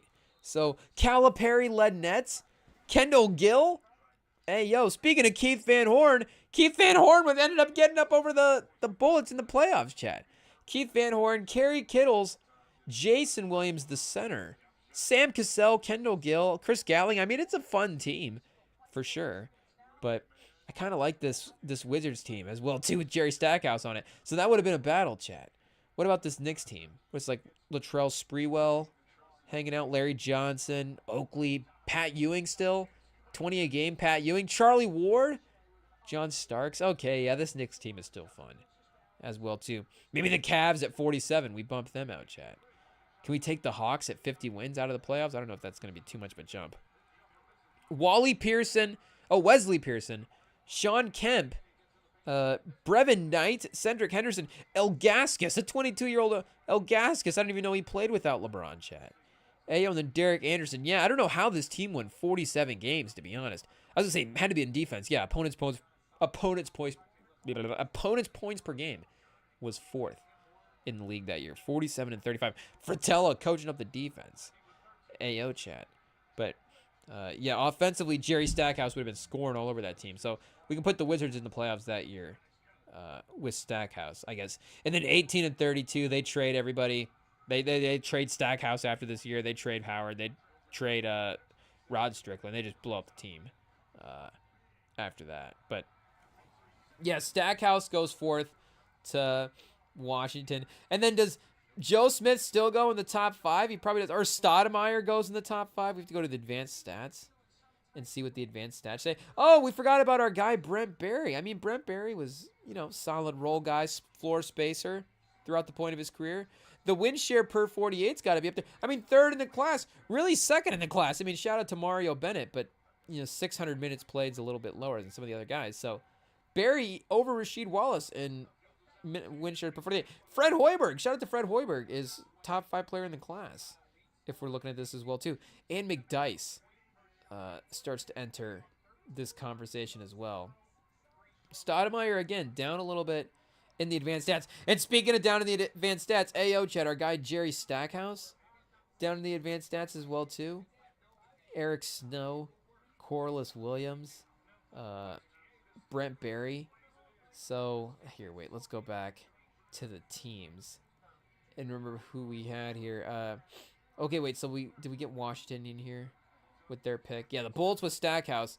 So, oh, wait, we had the Wolves with Garnett. Garnett's not going to the Wolves. Garnett is going to the Warriors. Were the number 1 over team in this draft. So the Warriors, and then the T-Wolves are now the 5th pick. So we give him Joe Smith again, decent career, of course. McDyess or Brent Barry. Did Brent Barry actually make an All-Star game at all? 2-time All-Rookie.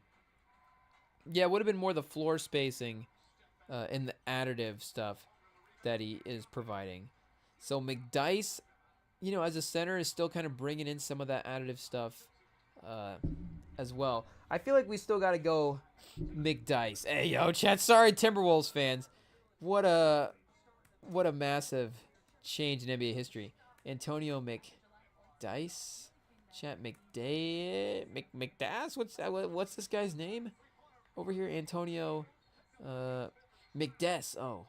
Antonio McDess, chat. McDyess. Let's see what we get here. D-E-S. So he goes 5th. And then Brent Barry goes 6th to the... Who was 6th? We didn't even look past top 5 at this point. Oh, Vancouver. Brent Barry over Bryant Reeves in Vancouver. Hey, yo. I feel like Brent Barry actually...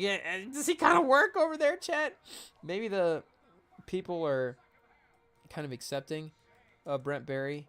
Let's see what happens. So, Brent Barry goes to Vancouver, and then 7 is Toronto. So they just end up with Damon Stoudemire again. Shout out, chat. I think that pick kind of ends up working itself out, to be honest. So then Damon Stoudemire goes number 7 to the AO chat, to the Raptors. Shout out Damon Stoudemire. I love a good pick who just ends up in the same spot. Would be a fun thing to go back and try to figure out like that. Because, 7th overall pick, 7th best player, it's a good career, chat. Shout out to our guy, Stoudemire. But, okay, so we are forgetting Joe Smith, Corliss Williams, and Kurt Thomas as well, too, chat. So all of these guys are off the board at this point. Brent Barry winning in the advanced stats, very impactful. Bob Sura, also big advanced stats guy, it seems. Box plus minus favors Bob Sura. Theo Ratliff, as well, too, is making his name known. Joe Smith, not necessarily great in the advanced stats. Neither was Corliss Williams, apparently, unfortunately, for our guy, Corliss Williams. But Joe Smith would then probably just go 7. Or Bob Sura goes 7. Joe Smith to 8. Joe Smith to Portland at that point. Here, Blazers. Just so the Blazers fans can feel good. Blazers fans. Joe Smith. Hey, yo, chat. Will Joe Smith get screwed over a contract in Portland by the Blazers owners? That is the question. So, boom, chat. The 95 draft. Is there any other names we need to know about for the 95 draft? Joe Smith, Kurt Thomas, Theo Ratliff, Eric Snow. Travis Best was fun. Bryant Breeze. Shout out the OG Gary Trent as well, too. Like we say, Cherokee Parks. Cherokee Parks, we're stealing that for a To Be original, chat. Cherokee Parks. Andrew DeClerc and Cherokee Parks might just be 2 characters. And Tyus Edney, we might just do a draft class and just take names from the draft class. Ed O'Bannon, the guy that took away college sports video games for, multiple decades, chat. Shout out to that guy. Big fan. And Jimmy King. Jimmy King of the Fab Five. Hey, yo, Fabulous Five from Michigan. Jalen Rose, like we said, Juwan Howard. Chris Webber, of course, Jimmy King, and Ray Donovan, chat. Hey, yo, shout out. But yeah, and Donnie Marshall out of UConn, 292 points. Gotta love it. Gotta love it, chat. But yeah, the 95 draft. So let's see here. Let's take a quick break. Do we do another draft, chat? Maybe. There's only one way to find out, chat. Stay tuned. We'll be right back.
Okay, we're back, and we didn't forget about, well, I guess I'm not gonna lie. We didn't forget that there was WNBA. And we didn't forget. We just got distracted by the big three, chat. It is what it is. What can I say? I can't dance around it anymore, chat. Your boy likes the big three. It's just what it is. If it's on, a degenerate basketball fan, I like looking at it. I don't mind seeing the retired NBA vets, the old classic players, chat. It's like Tubi for NBA players, the big three. It's just like, oh, hey, yo. A heist with Gene Hackman. I don't know what NBA player that is, chat, but that's not Jason Richardson. Jason Richardson, I think, is better. Jason Richardson, No Way Out. I guess shout out just to that's our Tubi. That's our first Tubi search. Our first Tubi search every day is just Gene Hackman. Just like, oh, which Gene Hackman movie we watching this time? But hey, yo, chat. Harden to deal with the Clippers. LeBron's opting in. Bobby Portis is signing. The teams are locking in the legends, chat. Hey, yo, you got to sign these 30-plus-year-old stars before they get too old, chat. Got to sign him now. Portis is going to be too old tomorrow. By the time you sign him to that contract, he's sign him today. But, yeah, so WNBA. Turns out it's Candace Parker jersey retirement day. Here. Tuning in. Fourth quarter, chat. Hey, yo. It is what do we got here? 9-point game, so it's kind of close. The Sparks are hanging around. Kelsey Plum, shout out. Is Rakia Jackson in chat? Hey, yo. Angel Reese is playing, so, I mean, we should kind of bummed out we were not, watching the whole game, honestly. What are we doing watching Montrezl Harrell, chat? Hey, yo, IT, hopefully we're recording this one. But Chicago was significantly favored. I mean, I think they were favored by 8.5, so they're covering right now as it is. Bettor's crossing their fingers that it can hold strong. I mean, Kelsey Plum's going to mess that up if the line stays this close. But Candace Parker jersey retirement day, chat. Hey, yo, one of the absolute legends. I mean, I think my I don't want to say, it's always, it always depends on the day sometimes, chat. Like what your favorite type of basketball, not, your favorite basketball player, but your favorite type of basketball player. Because that's obviously a different thing. Like your favorite basketball player is more, obviously, it's connected to the emotional experiences that you have with the team and the accomplishments that they have and those type of things. Like a guy like, Ginobili. I mean, Ginobili's a unique one because he's a guard, so, obviously guards are more translatable on the court. And then Ginobili had just such a unique skill set of, he was obviously athletic. He was dunking on guys even until the end when he was dunking on Chris Bosh in the finals. But he was a little bit more under the rim, a little bit shiftier. So there was definite steps that not definite steps. Everybody's taken the Euro steps and the different elements of his game that were very easy to kind of copy. But still, I don't know. Like, Ginobili's obviously the number one, chat. It's definitely like, but again, maybe it just becomes the guys are so beloved. As I'm talking about players, respect the jersey, chat. Yeah, prop the flag back up here, chat. Hey, yo, shout. We do salute Wembanyama and say the pledge at some point. I don't know, chat. I don't think we've gotten. I think maybe make an all NBA team first before we start going that. Are we starting to get? We're not getting into that level of fandom. I'm just saying, what's respectable levels of psychoticism for being a fan at this point. But I would say, and then you get a guy like Steph Curry that just hits the culture, and like everybody wants to be Steph Curry, myself included, chat. Everybody's putting up 3-pointers in the park and getting the shoes and all the different stuff. But the scoring, sort of old school, but not even old school though. A guy like Kevin McHale, of course, is fun to go back and watch highlights of. But the sort of modern day 4 scoring, just big 4, 6, 9. Candace Parker a little more like, I think, center sort of forward kind of hybrid. And even for the NBA as well too, like it almost might even be more again of a WNBA, not a more of. But I guess speaking of Chris Webber as well, but with the way that a person like Candace Parker or Asia Wilson as well too is just so much fun to watch because especially again now in the modern NBA where we're mixing the spacing and all the different elements of it. Like people just don't play with the sort of post-up game. And again, Candace Parker obviously jersey retirement day. She's not playing in 2025, but especially like that last title team. But even just still, all of the runs. And again, the WNBA is a little bit different as well too. Some of the stylistic stuff. Yeah, it's basketball at the end of the day, but the way it can be played through the forwards and then the NBA, some of the stuff through the guards is a little bit different. But just that type of player is probably my number one favorite just type of player. Like I would definitely, if I could just 2K, 2K customize my own self chat to just, hey yo, what kind of mods we making? But we would definitely just, if we could just be like a power forward, I would definitely be a power forward. I don't know, they're like, oh, can you get through a door and all that different stuff? It's like, no, I want to be, and then it's like, sometimes it's like, okay, if you have the customized player, it's like, okay, well, I want to be the most athletics, and Wembenyama, I want to be like 7'6". It's like, I don't know if I actually want to be 7'6". Hot take, ayo, chat, hot take. But, obviously we want Wemby to be 7'6", shout out. But and 6'9", 6'10 as well, and not even Durant as well, because again, Durant's a little bit more of like a guard. Like, this is why I think Anthony Davis might be like the number one, like an Anthony Davis type, honestly. Like, because it's different than and Giannis is really close to this as well too. But Giannis is still a little bit more straight line to the basket, and again, Giannis is like a 7-footer. So I guess maybe in the modern NBA still, it's like a 6'10" to 7-footer type guy. But the sort of back to the basket post up, like I'm gonna start with my back to the basket, but then I'm gonna pivot around and do a face up, little jab step, but then maybe I'll end up doing like a little spin post up type thing.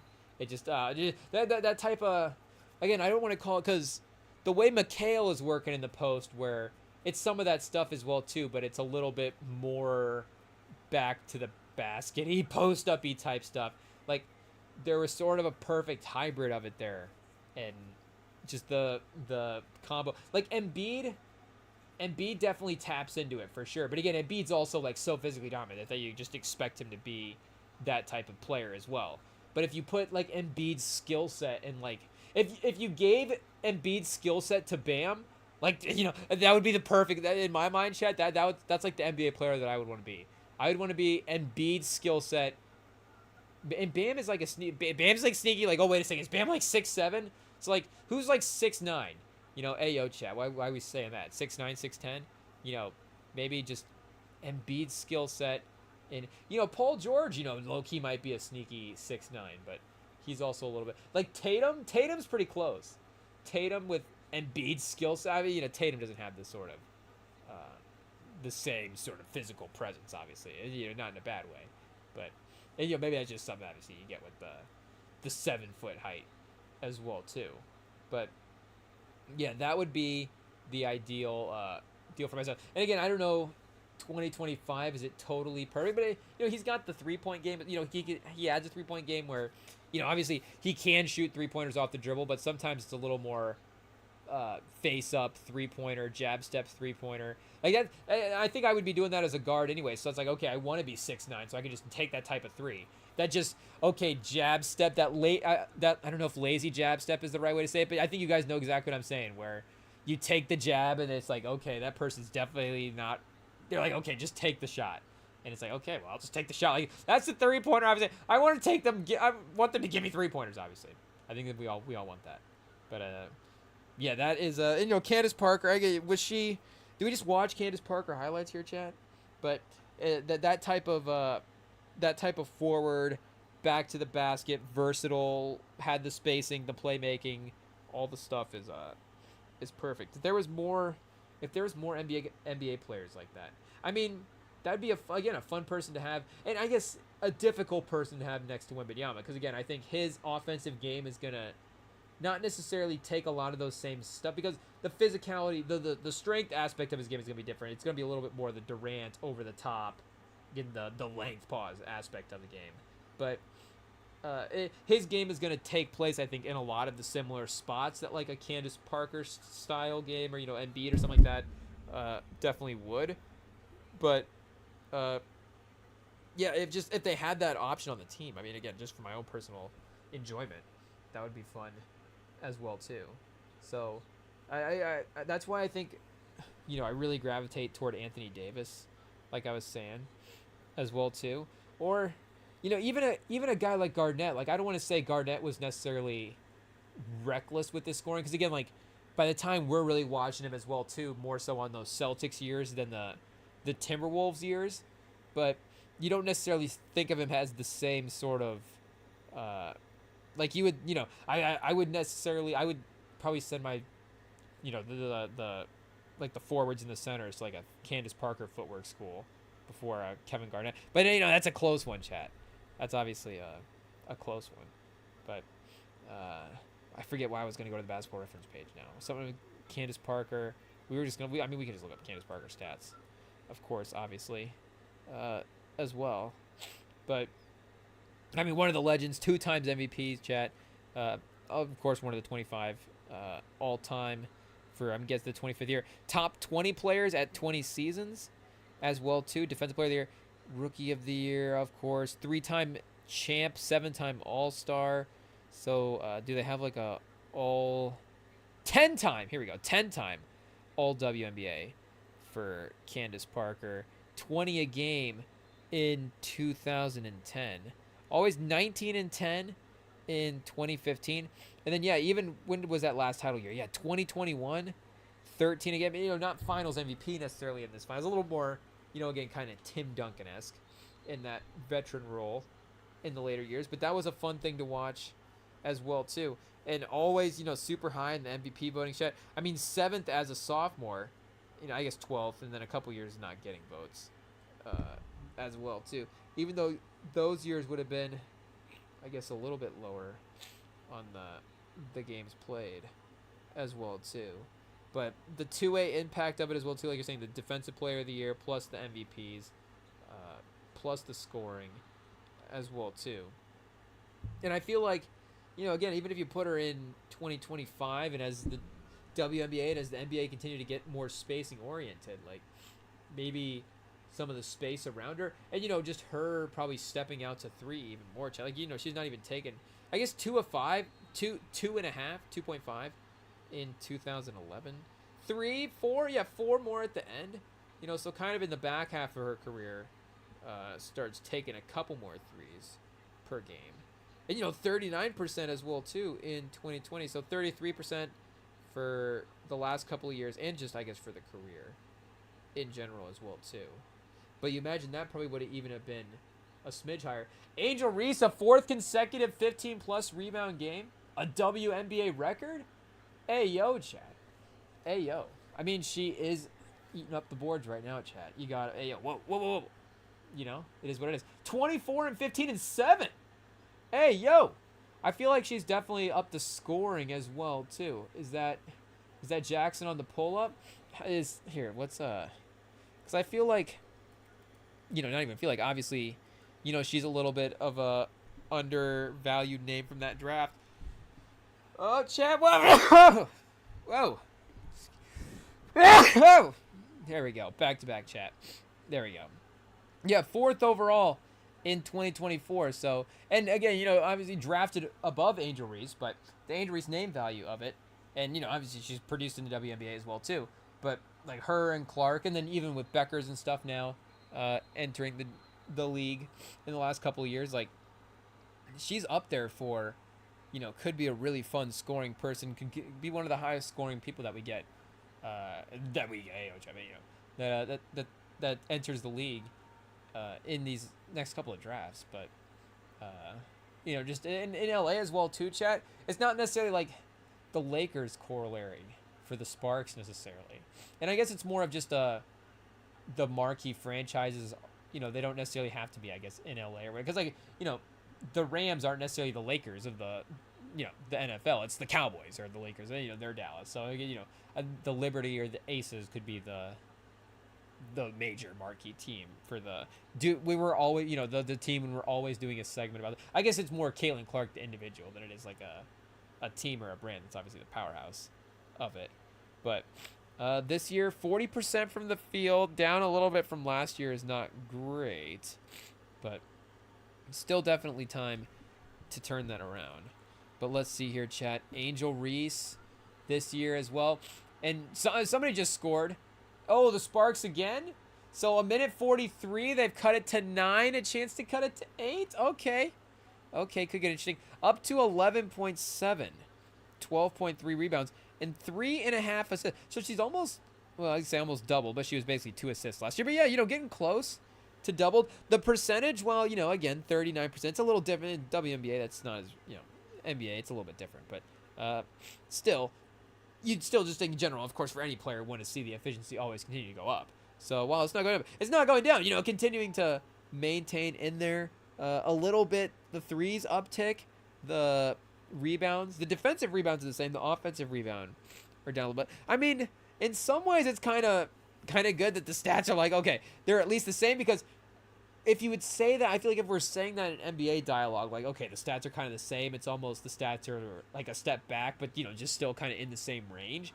But it's like, no, the stats are literally the same. So, I mean, the obvious room for improvement, it's like, okay, the next step is still right there. We're still definitely on pace to trend upward. Hey, yo, chat. But then the scoring, I think, has continued to go up as well, too, where it wasn't as consistent early. A couple of single digits here early on. A 3 for 11 and a 1 for 11 a couple of games ago. So, still up and down a little bit here. 11-point win over the Ayo. So she just dominates the Sparks. Ayo, chat. It is what it is. Hey, but if you have a good matchup, you have a good matchup too. So got to take advantage of that. But, double digits in most of the last game. 14 a game. 46% from the field. So, yeah, it's up a little bit in the last, how many games is that, chat? Last 7 games? Last 8 games played? So, yeah, not bad. If we go, last 10, 8 of the last 10 double digits, 13 points a game, 43% from the field. The farther back we go, we're going to get closer to that 39% from the field. Pause. Ayo, whoa.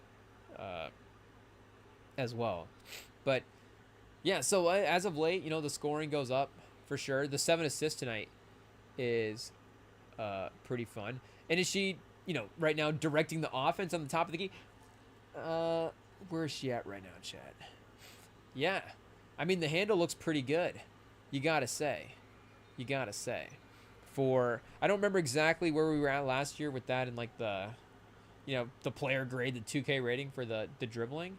And again, it's different when you're a little bit like, okay, you can kind of let them dribble a little bit on the perimeter where they're not in an immediate place to attack for a basket, but still, it's like, okay, the control is there.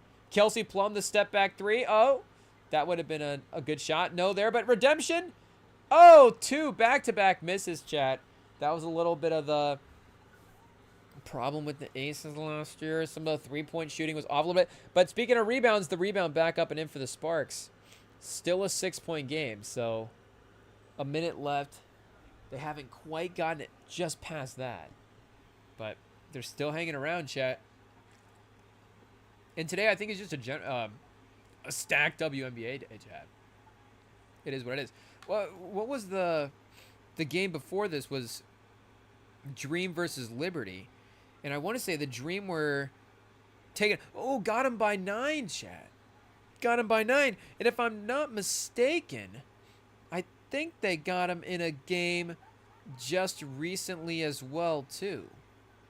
So maybe the league is a little bit more even than people were anticipating this year. I mean, I think the link are still pretty good here. I guess we should just go to the standings here real quick and see where we were at headed into today. Can we get a summary for the year standings? Here we go. 2025. Yeah, Link 13-2. Mercury 12-4. And I think that's what we were watching the other day, chat. Mercury. So the records are kind of similar. The Dream are right behind them at 10-6. And chat, I don't know, maybe we might, don't call us WNBA analysts, but we kind of like, hey, this Dream team has got some names that we recognize here. Like, I don't know if that means something at this point where it's like, okay, on the outside looking in, if we know the names, is that just, is there going to be some correlation there where this team's at least going to be decent? But 10-6 and a nice win versus the Liberty as well too. It really seems like, yeah, Howard, I mean, as she enters the big for hours, and Gray as well too at 30. I mean, it's just a nice, these guys are all kind of like at the peak of their powers. Canada, 6 points on the year. They were interviewing her though at one point in the game, I think. So did she have a really good game? Is that the sign of a good game, chat? You're talking to, yeah, 15 tonight. 6 for 10 from the field. So what are we like looking at for a career here for her? Is she definitely expected to score a little bit more than that? I guess maybe she's a little bit more of a role player. The last couple of years, 13 and 10, up into the double digits a little bit. So, not like, constant upper teens necessarily. But, as she takes a step forward, maybe she gets into that range as well, too. But again, just those top three, a young star like Howard and then Alicia Gray and Brianna Jones. I'm trying to think of, like, who would be the the NBA corollary for this team, because I was going to say maybe this would be the Mavs. Obviously, again, Kyrie is going to be out for a little bit this year, so that's going to be a little bit of a different thing. But Howard is not like Cooper Flagg. Like, with all due respect, again, to Cooper Flagg, like Howard, yeah, 2-time All-Star. Like, there's a comfort level as well too that she's going to have, that Flagg's going to at least have to. He might have it by the end of the year, or, throughout the year or whatever. But, again, just that been in the league for a second sort of mentality is definitely there. And then Gray at 46% from the field at 30. So this team's good, Chad. I don't know if we need to, do a little investment for this team here, but it is very, very interesting. Sabrina Ionesco, 14 points, 3 for 7 from the field. Natasha Cloud, 8 for 12. No Jonquel Jones tonight.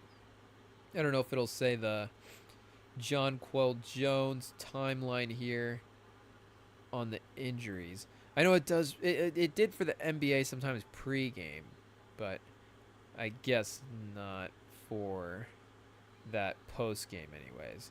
So yeah, good win, chat. Staying in the fourth quarter, not giving up too much. Sun versus Link is going to be, maybe a bit of a look away situation. And then Storm versus the Valkyrie should be fun. But as soon as this game ends, then we can get over to the Vegas versus Mercury game as well too. But triple-double watch, it's got to be close for Angel Reese. Oh, there's Rakia Jackson making a shot. Van Lith, you forget, on the sky. 5 minutes tonight. 0 for 1. Oh, but +7 from the field. Okay, there we go. Positive takeaways, chat. So Jackson, 3 for 11. 0 for 4. Kelsey Plum, 12 for 12 from the free throw line. Kelsey Plum, a free throw merchant. She might be the number 2 free throw merchant behind Shea right now. Hey, 12 and I guess, the shorter game is to a 40-minute game. That is pretty impressive. What is Kelsey Plum's per 36 right now on the free throws? Is Kelsey Plum the number 1 free throw merchant in the game, chat?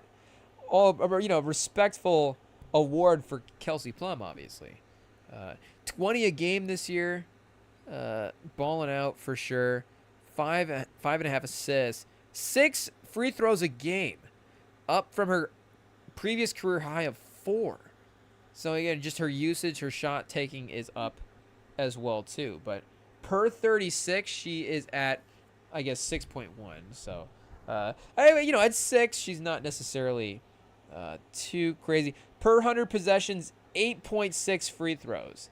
So let's see, chat. She's at 8.6. SGA per 100 possessions, he's got to be double digits. So he's still number 1 free throw merchant for sure. Per 100 possessions, our boy is 12.4. 12.4 free throw attempts a game.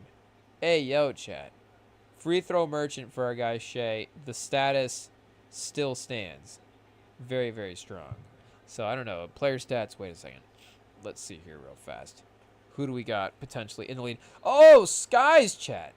Brittany Skies. Oh, Asia Wilson. Our very own Asia Wilson. Brianna Stewart, of course. Sabale, Diggins. But it's a little, I guess, do the bigs. It's a little bit different. They're free throw merchant type thing. I mean, Embiid obviously does get a little flip-floppy, but he is also just a dominant presence as well, too. But Asia Wilson and Stewart, I don't know if they're necessarily merchants. They're just, dominant. So Diggins is at 6.1. It's pretty crazy. I guess Diggins, Hamby and Kelsey Plum both, chat, at 6.1. So between the two of them, 12 free throws a game from the backcourt is pretty crazy. But Skies at 8.9 regularly. So wait, per 100, and that's in 33 minutes. So per 100 possessions, she's going to be at, whoa, we got Bree Hall in 3 minutes, her per 100 possessions, 51.6 free throw attempts per 100 possessions. Hey, yo, Chad. Oh, Asia Wilson's at 12.7. Brianna Stewart at 12.1. Sabale at 11.6. So wait, Diggins. Wait, who was number 1, Chad? At 8. Oh, Skies. That's right, it was Skies. Oh, Skies. So yeah, here she is, Skies. 14.1. So Brittany Skies, number 1 free throw merchant right now. Hey, yo, Chad. 14.1 free throw attempts per 100 possessions. Asia Wilson, number 2. Shea, number 3. And then Brianna Stewart, number 4. I guess is the order at this point. But yeah, shout out to Kelsey Plum. And at 20 a game, you got Collier, Wilson, Stewart, Plum, and then Plum. I guess those 4 at 20 games. Sabali at 19.6. Alicia Gray, 19.5. Diggins at 19. Ionescu, 32% from 3, down a little bit. And Becker's right there in the scoring mix as well, too. Again, at 18.4. 46% from the field. 33% from 3 as a rookie. You know, it'll go up a little bit. But 46% is pretty good. Already over Caitlin Clark in the scoring. Uh-oh, chat. Becker's versus Caitlin Clark. Do the debates start? Do the debates start? But, you know, I mean, Wemby's facing it right now as well, too. And the thing that Wemby has going for him is, of course, Wemby has the, and, you know, as much as you want to say fair, unfair, it is what it is. Like, you know, and hey, yo, shout out to Angel Reese. 24, 16, and 7. Hey, yo. 2 blocks, a steal. But, as much as it may be unfair for, you know, us as Spurs fans to say, it is what it is. Like, Wemby will just always have that undeniable thing of he is an alien sort of, he's just a physical alien. Like, he's just a special makeup of talent. And, again, the defensive thing, like, if we were comparing Wemby's game to Caitlin Clark's game, I would say, you know, Caitlin Clark's playmaking to Wemby's defense is obviously pretty close. But I guess, yeah, you know, so Alyssa Thomas is over assisting her this year, I guess. More assists than her this year at 9.5. That's a crazy chat. Alyssa Thomas could be the first double-digit assister in the... Who would have thought? Alyssa Thomas, the WNBA's Jokic in a way. You know, Jokic, she's a little bit more maybe the WNBA's Draymond. You know, maybe a little bit more of the forward type position would be the point. No, you know, not the other stuff. But yeah, she's not necessarily, I think, shying away from a brawl either. That's for sure. But you know, Wemby's defense is already, again, it's like top notch in the league, and him as just a physical 7.5-foot freak alien makeup, you know, person is always going to be a thing that he has over other players until there just becomes another, I guess, version of it that neutralizes it or you know, market corrects it. Shout out the Ringer in some way. But you know, Caitlin Clark, like Paige Beckers is, you know, in a lot of ways, Chad, directly like Caitlin Clark. But you gotta say, like, the type of player, the position on the court, it's, you know, Beckers is maybe even a little bit more forwardy than Caitlin Clark. But I guess my point is the conversations directly could be, like, Wemby's just always going to kind of elevate in the conversations a different way versus maybe it's a little bit more kind of the Edward Shea factor of it. But maybe even a little bit more because, again, Beckers is a little kind of a, you know, you don't want to say anointed is, yeah, obviously strong, but she had that hype entering the league for sure. In the same way sort of Caitlin Clark had the hype, again, same way, you know, Wemby had the hype. And all different stuff. And Anthony Edwards didn't have the hype, but he's earned the hype of being sort of the next franchise guy, and then he was a number 1 overall pick, so it kind of like retroactively both pieces go together, where it's like, okay, you're a former number 1 overall pick who is now hyped to be the face of the league, so you kind of have to carry both the weight of both of those. But now you've got Shea kind of thing. And then again, that's why the thing is Beckers is also a number 1 pick as well too. Like, it's right there. She was in college, just, you know, injured those last couple of years as well too, you know, health wise. How does the Beckers Clark storylines look if she's a little bit more competitive, you know, if she's just able to be on the scene that 1 year as well too. But I just, you know, there's going to be storylines there for sure. It's going to be fun. That's what's going to be fun about it, is going to be watching it unfold. And obviously there's a gravitation toward the viewing of, you know, obviously everybody wants to watch a certain player. I'm just saying that, you know, the on the court stuff is still going to be competitive as well too, and still going to be fun to watch. Hot take. Hey, yo. But should we pick another random redraft?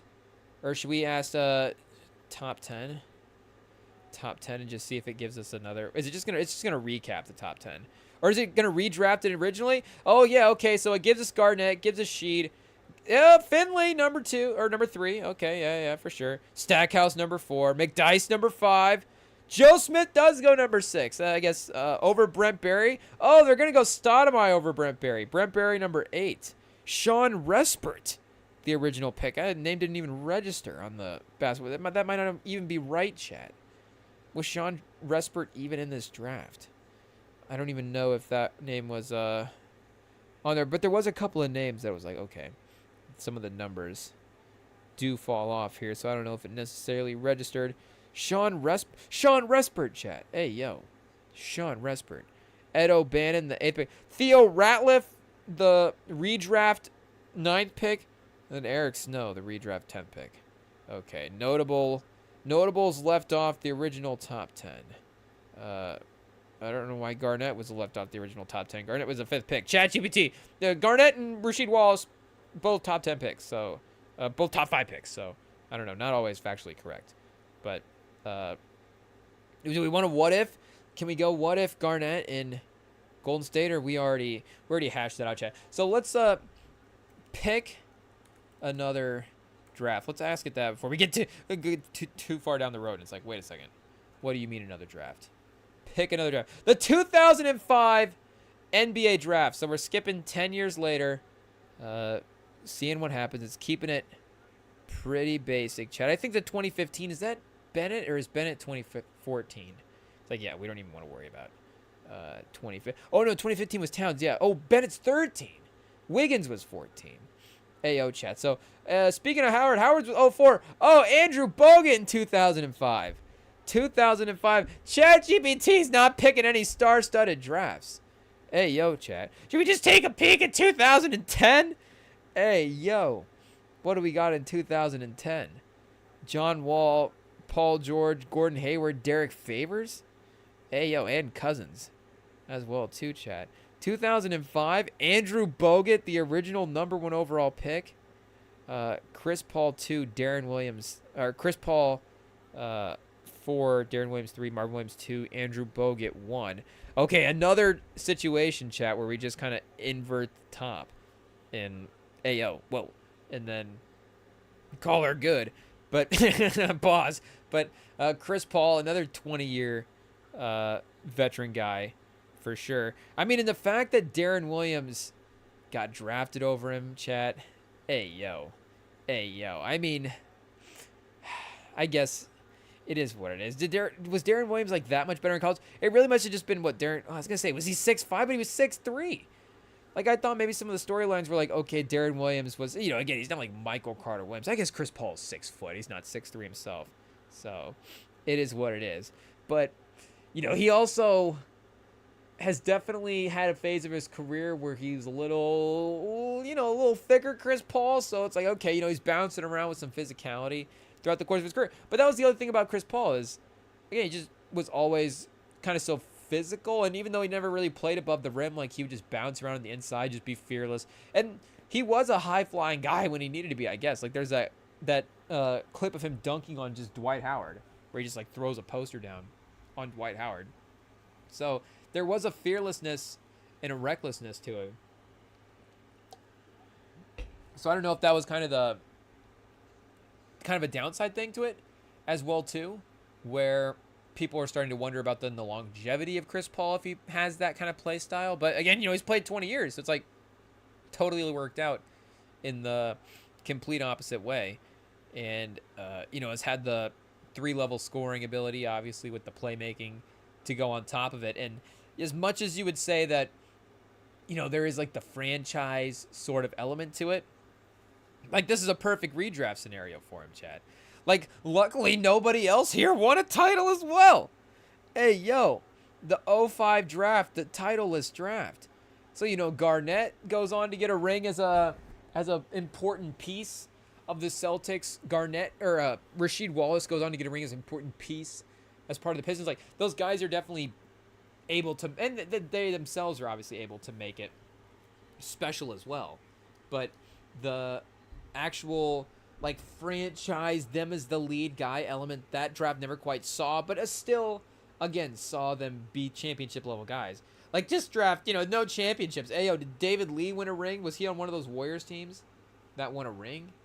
So 2015, David Lee won an NBA champ. I guess they don't have NBA championships on here. They should add that, chat. NBA champs, because that may get a little tricky with some of the, some of the guys just hanging around on the bench and stuff. But still, who won a ring on in these draft classes? But as a lead guy, nobody besides Chris Paul. So from a points standpoint, I mean, Chris Paul, chat, like you got Lou Williams at 15,000 points, Chris Paul at 23,000, and Lou Williams, is definitely an electric scorer. That's for sure. The man can drop buckets and can kind of score from anywhere, and is quick and got the handle to be feisty and all the different stuff. But Chris Paul is, I would still say, a better shot maker than Lou Williams, and maybe, and like Lou Williams, does he have spots on the court, or does he kind of just run around and fade away? And I mean, again, it all kind of works, but Chris Paul has his spots. He knows how to pick them. He's got the ability to step out with the 3-point shooting consistency off that dribble pull up off of the pick and roll, and then he's attacking the basket into the lane and all the little floater stuff that he's doing, but then all the playmaking as well too. Like again, he's definitely the best passer in the draft. I mean, he's got a double up assist. Darren Williams, the next assist guy, 6,800 assists. Chris Paul's he's one assist away. Next year, his next assist will put him at 12,500 assists exactly. Ayo, Chad. So, best scorer in the draft and the best playmaker in the draft as well too. Like David Lee is probably the next best guy. Who's the best passer in the draft besides Chris Paul? David Lee? I mean, it might be, Chad. And then probably the best 3-point shooter in the class as well. I mean, who else? Channing Frye was pretty. Luther Head. Shout out to Luther Head.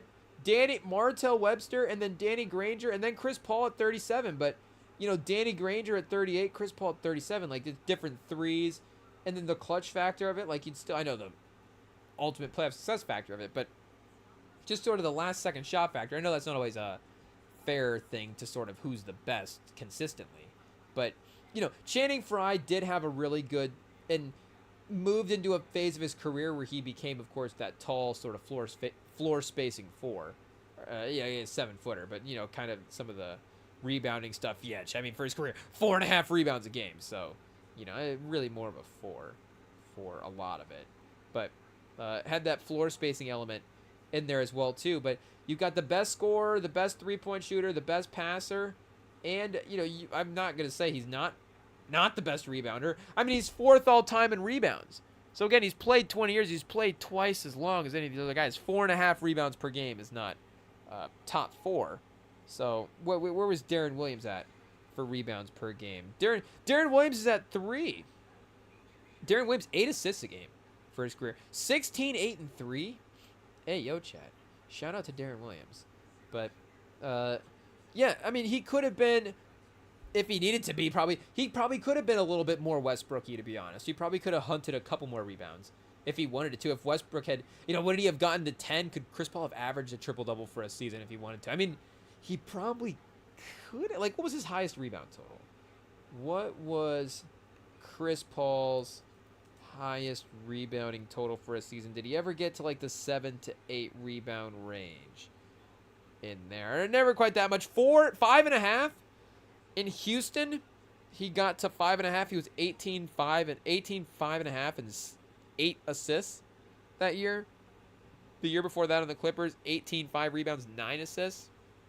So, yeah, kind of 5 would be the high end of it. But if you really ramped it up, he definitely could probably get to 6 or 7. Ayo, chat, for a game, for sure. 6.4, 11 playoff games in 18-19 again in Houston that year. So yeah, that was that's maybe a little bit thicker Chris Paul era as well too. But you put all the pieces together, and as much as the championship storylines are what they are, I mean, the unfortunate thing for Chris Paul, because again, there's always this sort of could this guy be the main guy in a title team? All the different stuff. Like, it doesn't really matter. It does matter to some degree at the end of the day, but it's like, okay. We all kind of get if we build the right team around Chris Paul that team can win a title. Like, I guess the question becomes maybe like the type of player he is as well too, as the kind of the playmaking first guy. And maybe that's what it really is, chat, is if you're going to be building your team around that type of guard, does your guard have to be a bucket getter in a different type of way where, we've seen now with Shea being in that lineage of guys as well too, we've seen that MJ, Kobe, Shea Gilgeous type of guy take the front. Like maybe Chauncey would be kind of one of the weird lead smaller guards to actually win the title. Again, and Isaiah as well too, but Isaiah could really get to that scoring. So you would say that Chris Paul would have that similar, if he needed to turn it up and score, he would. And I definitely believe that, but like in my mind, like if I'm going back and, yeah, I guess that would be the point. Like if I'm going back in history in a time machine to, if I'm building a team with Chris Paul, I probably got a lot, could have better things to do with that time machine. But if we fixed all of world, I don't know what is our role in fixing the past, but if we've cleared that up and now we can go just figure out how to rework Chris Paul's career to make it good, like not make it good, but how do we just tinker with, I guess, Chris Paul's career? How many outcomes can we figure out for Chris Paul's career? Like I would still always feel the need to have a equal to better score on the floor with him, and obviously just like he needs great teammates, but it wouldn't be necessarily a Shea like a Shea type thing where Shea's gonna just get 40 in a finals game. Shea's gonna, and maybe I'm definitely undervaluing Chris Paul in that aspect. Like if he needed to be that scorer, especially some of those earlier Chris Paul days, like he definitely could have been, but even Steph as well too. As much as he is point guard, he is a real kind of score first type guy and a real bucket getter in a more two guard fashion in that sense. So, I don't know if, again, it's a two guard specifically that gets unlocked with Chris Paul, but we all understand, of course, that if you put a finals team around Chris Paul, then, or if you put a good team around Chris Paul, there's going to be playoff success and all that different stuff. But the tough thing for those, it's like Barkley, obviously, it's like, okay, he ran into Michael Jordan. There's other factors and some of this stuff, but when there's like, okay, a playoff moment where there's some turnovers and some other things, those are some difficult things to look over in for sure in the history legacy part of it, where it's not like really what if, but it's like, here's a moment where it just, didn't go your way for a certain reason. But, and things happen, it is what it is. But he is still, of course, that championship level franchise player who could be a piece of a title team. And him going to Phoenix as well too, and that team making the finals. And again, that's kind of that situation where if that is his playoff legacy, is stuff like that, where it's like, oh man, that team was really great and they were in the finals and they were competitive, and Giannis is like, has maybe one of the, if not the greatest individual finals performances of all time. Like nobody ever looks at that Chris Paul series and, for good or for bad, like nobody ever thinks about that as like a detrimental thing for Chris Paul. Again, it's like that series is all Giannis. That Giannis is incredible. That's the historic thing that was taken away, and we remember like, oh yeah, Chris Paul turned that Suns team around and made it really competitive. Oh yeah, they even made a finals. What happened in that finals? Oh yeah, that's right. Giannis was incredible. Like the problem is not that type of result for Chris Paul. The problem is the other type of result where you're like, oh, what happened in the playoffs? Oh, this thing happened over here. Oh, this game happened over here. Oh, this climb. And he has other moments as well too. Like the Spurs one is painful, chat, where he hits that floater. But again, that's like a first round series. It's impressive, but the Spurs are the year. We're 5 titles in at that point. That's Duncan just at the end of his run. All these guys, are older as well too. The team's about to change over, so a little bit of a different thing. They never, it's difficult to say that they never overachieved, and that's a tough thing with these teams as well too. I guess that Oklahoma City team that he was on overachieved for sure. And again, those Suns teams definitely were really, really great teams. So Chris Paul, of course, is like, perfect, go back in history, and maybe we're just a little bit more cautious with, maybe not cautious, but a little bit more like, exclusive with some of the best player stuff. Like, as much as we're like, okay, this guy's great, and we're just throwing around those terms. Like, the actual confidence we have in players now. It's like, okay, who do we actually trust in the NBA at this point? Like, we're kind of in a weird space right now, right? Who do we trust in the NBA? Like, that was, again, a tough thing for Chris Paul. He's competing. He's in this time where there's always, LeBron and Curry specifically. Like, two faces of the league. The only time we've ever had this is, MJ, I guess, was a star. It just shows MJ's star powers. You can have one face of the league.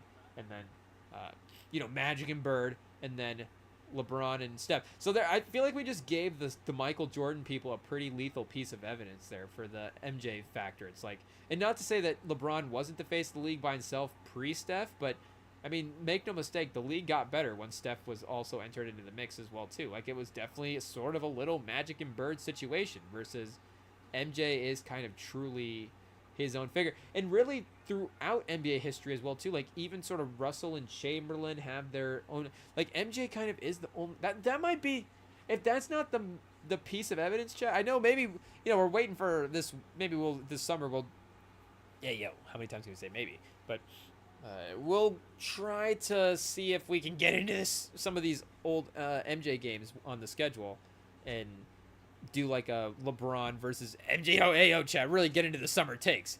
But obviously from our perspective of have we watched any MJ games? Like, let's watch some MJ games and figure out what's going on.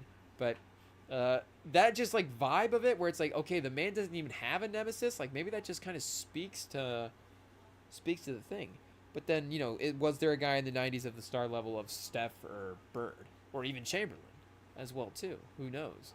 But because like Kareem didn't really have a face of the league guy in the 70s to compete with him in the same type of way there for a second. Russell's kind of in and out, or Walton's kind of in and out with injury. The ABA's kind of taken some star power away as well too. But again, that's not like a league. That's not a time where you go back. That's a time where I love going back and looking at the names and a lot of the guys from there. But that's not a time for just the everybody else where it's like that's just a fun period in NBA history with a lot of legends. Like, it's kind of a forgotten period in time, much like the 2000s, and I think a little bit like the kind of like that LeBron pre-Steph era as well too. Again, I think him going to, and I guess it's kind of him and Wade would have been sort of not to say that Wade, of course, got to face of the league status in Miami. He was still, because it's same team, so it's like immediately sort of, okay, teammates. LeBron is the team guy, so Wade, of course, sacrificing like he pointed out, but he's not even really the face of his own team at that point. But as a sidekick guy and the popularity of him as a star player already, like, he kind of doubles as both a little bit, where it's like face the, like, at least they have two stars to kind of double the interest in a way in the what's going on with Miami, and then just the whole villain side of it as well too. But I mean, and then there's Chris Paul to the Lakers storylines as well too. If he goes and plays with Kobe, I mean, it's hard to imagine them not winning a title at some point in the early 2000s. I mean, especially it's kind of in that perfect, again, right before the Warriors kind of emerged. The Spurs are kind of, obviously we're there, but it's not like we're not susceptible to a first round playoff loss, and we still feel the need, like, okay, Kawhi, I mean, Kawhi is important for us getting back into that title competition, obviously. But, it's a little bit before Kawhi shows up and fully develops as well too. So, I mean, it's open for them to win a title. And, Kobe even won a title as well too. I mean, it would have been before. So was the Chris Paul trade before or after? What year did Stern veto that? Was that like 13, 12, 9? Here, let's see. I forget exactly what year that got vetoed. Let's see here. Lakers deal to acquire Chris Paul. I was like, okay, is this a news story, chat? This might be a news. There's a possibility that this could be a recent story as well too. 13 years ago. Let's see here, chat. If we could only do math. So 2009 would have been the 2011 would have been the trade for December 9th, 2011. So, and then the Lakers won the title. They won those back-to-back titles for the 10-11. That's right. Dallas was 10-11. So 9-10 and then 8-9 seasons for LA. So Kobe could have three-peated again.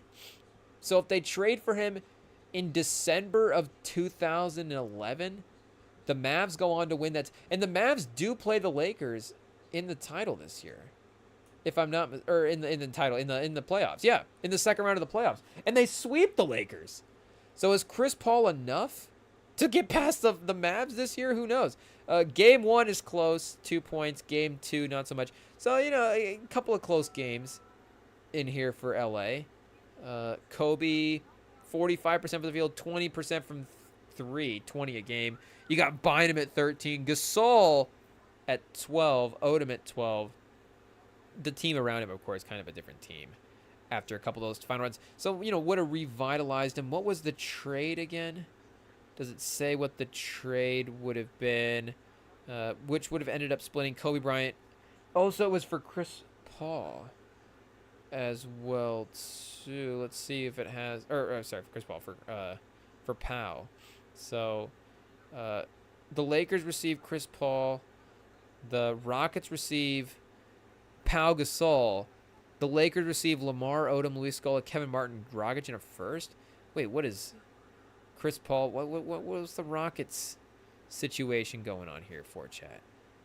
Trying to trade Paul to the Lakers with a 3-team affair, including the Houston Rockets. Oh, okay. So yeah, he was just going to go to Houston. So wait, what is Charlotte in it? Or what is New Orleans end up getting in this? Just nothing. Everything literally goes to Houston and LA. Hey, yo, chat. I mean, talk about screwing over the team back in the day. Oh man, it literally doesn't even say. Is there any source? We really have to dig deep into the internet to figure out what Charlotte was going to get, or what the Hornets were going to get back in this trade either way. But yeah, I mean, obviously, Chris Paul, great player. I guess the second pick is interesting at this point. Is it? I mean, is it basically between Granger and Darren Williams? Because as much as Monta Williams, combine them both there. Monta Ellis and Lou Williams are both great scorers, outscored Darren Williams in their careers. And Monta Ellis did it in, less games as well, too. Hey, yo. So, I mean, the man was balling out. For sure. I mean, Lou Williams, a couple more seasons in there. The points per game thing. I mean, maybe some more higher points per game seasons. Maybe he has the high. Lou Williams might have the highest per game total, or not per game, but the highest individual game scoring number of anybody in this draft. Who knows? But does Chris Paul have like a 60-point game that I'm not thinking of or something? But I mean, maybe, who knows? Lou Williams might have. Did he ever get to 50? Let's see here, chat. If Lou Williams got to 50 points in a game, he has to be the second pick. It is what it is. No, it still's got to be probably Darren Williams at this point. But game highs. 50 exactly. 2017-18. Oh, so an older Lou Will. Yeah, he didn't start getting to the 40s and 50s until, his 30s. Hey, yo, chat. If that makes sense. But Lou Williams, Monta. So Darren Williams is, I guess, like we said, Granger. So do you think peak Danny Granger years? Only made one All-Star. 25 a game that year. Most improved player. So you've got a 3-year window with an kind of semi-unhealthy Danny Granger. Well, you got a 5-year window where he's 21.6 a game, 43% from the field, 38% from 3. You get some energy, some rebounds, a good two-way presence. The floor spacing is there for sure. So this Indiana team, it's right before they start to put the pieces together with Paul George and with all those guys. Didn't overlap with 29-year-old Jermaine O'Neal at 13 a game. I was going to say, it didn't overlap with prime Jermaine O'Neal, unfortunately. Speaking of 96 draft, Jermaine O'Neal, the Portland years, Chad. Can we just go back and redo the Portland years and see what happened there? But, gets to Indiana 23 years old to 28. So, a 6-year run. 20 a game, 20 and 10. Shout out, kind of efficient as well too. Multiple All-Stars. And I don't know if he was most efficient playoff guy in that run, but was really good. I think the year they, the year they made the finals, he was not on the team, chat. Hey, yo, I guess it would have been the 99-2000 year, not the 2000-2001 year. So they bring in Jermaine and then lose in the first round. Hey, yo, chat. Shout out Jermaine. But yeah, so you would have had either Danny Granger, Dunleavy, Jamal Tinsley, and Jermaine O'Neal. That is probably the best for 36 wins. 36 wins. I feel like Danny Granger is going to be locked into the mid to low 30s. Yeah, 32 wins, 37 wins. They lost a first-round series to the Bulls. Is this Danny Granger? He's up to 20. Darren Collison, so you got Roy Hibbert, Dunleavy, Brenner, and young Paul George will too. And obviously they sort of timeline interchange. Like, that's kind of the weird thing about, and especially, again, viewing it through the lens of modern history. That's just something that would have, I think, and, you know, some of the injuries and stuff as well, too. Like, we'd have to go back and see how that totally played out. I don't know contracts, if it became impossible to sort of, you know, who they're going to keep around. But it always sort of sounds like, oh, Paul George kind of came in and took Danny Granger's spot, where it's like, you know, 2025, you just think both those guys are playing together. You're going to have two wings out there that are hitting threes and playing defense, and it's like, okay, that should have been like the original Tatum and Brown, is Danny Granger and Paul George. And then Paul George, you know, still obviously playing today. Shout out. But I mean, those guys definitely should have been together, for sure. Hey, yo, whoa. What is this, a Love Island recap, chat? No, those guys definitely should. They definitely should have been coupled up, chat. Hey, yo, I don't know what the proper terminology is, but that would have been maybe better for them if they were able to, again, you know, the health and all that stuff, maintain everything. Like, that would have been better for them against the Heat as well, too. Probably peak of their powers. Like, peak of their powers, Danny Granger versus peak of their powers, Paul George. Like, yeah, this next year, chat, they just don't have 29-year-old Danny Granger. He's down to 5 a game, and then Paul George is up to third-team All-NBA this year. They're pushing the Heat to 7. So they had him for this year. What was he in the playoffs, chat? 11-12 this year. 11 games played, 17 a game, 37% from the field, 35% for threes. So he's just jacking up threes.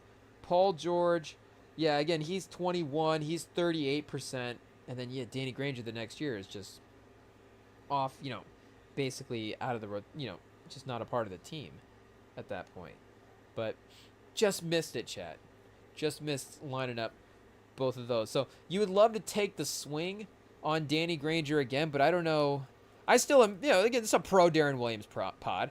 I would love to go back and try to rebuild the team around Darren Williams. And I would even love to go back and just rebuild the team that they had, chat. Hey, yo.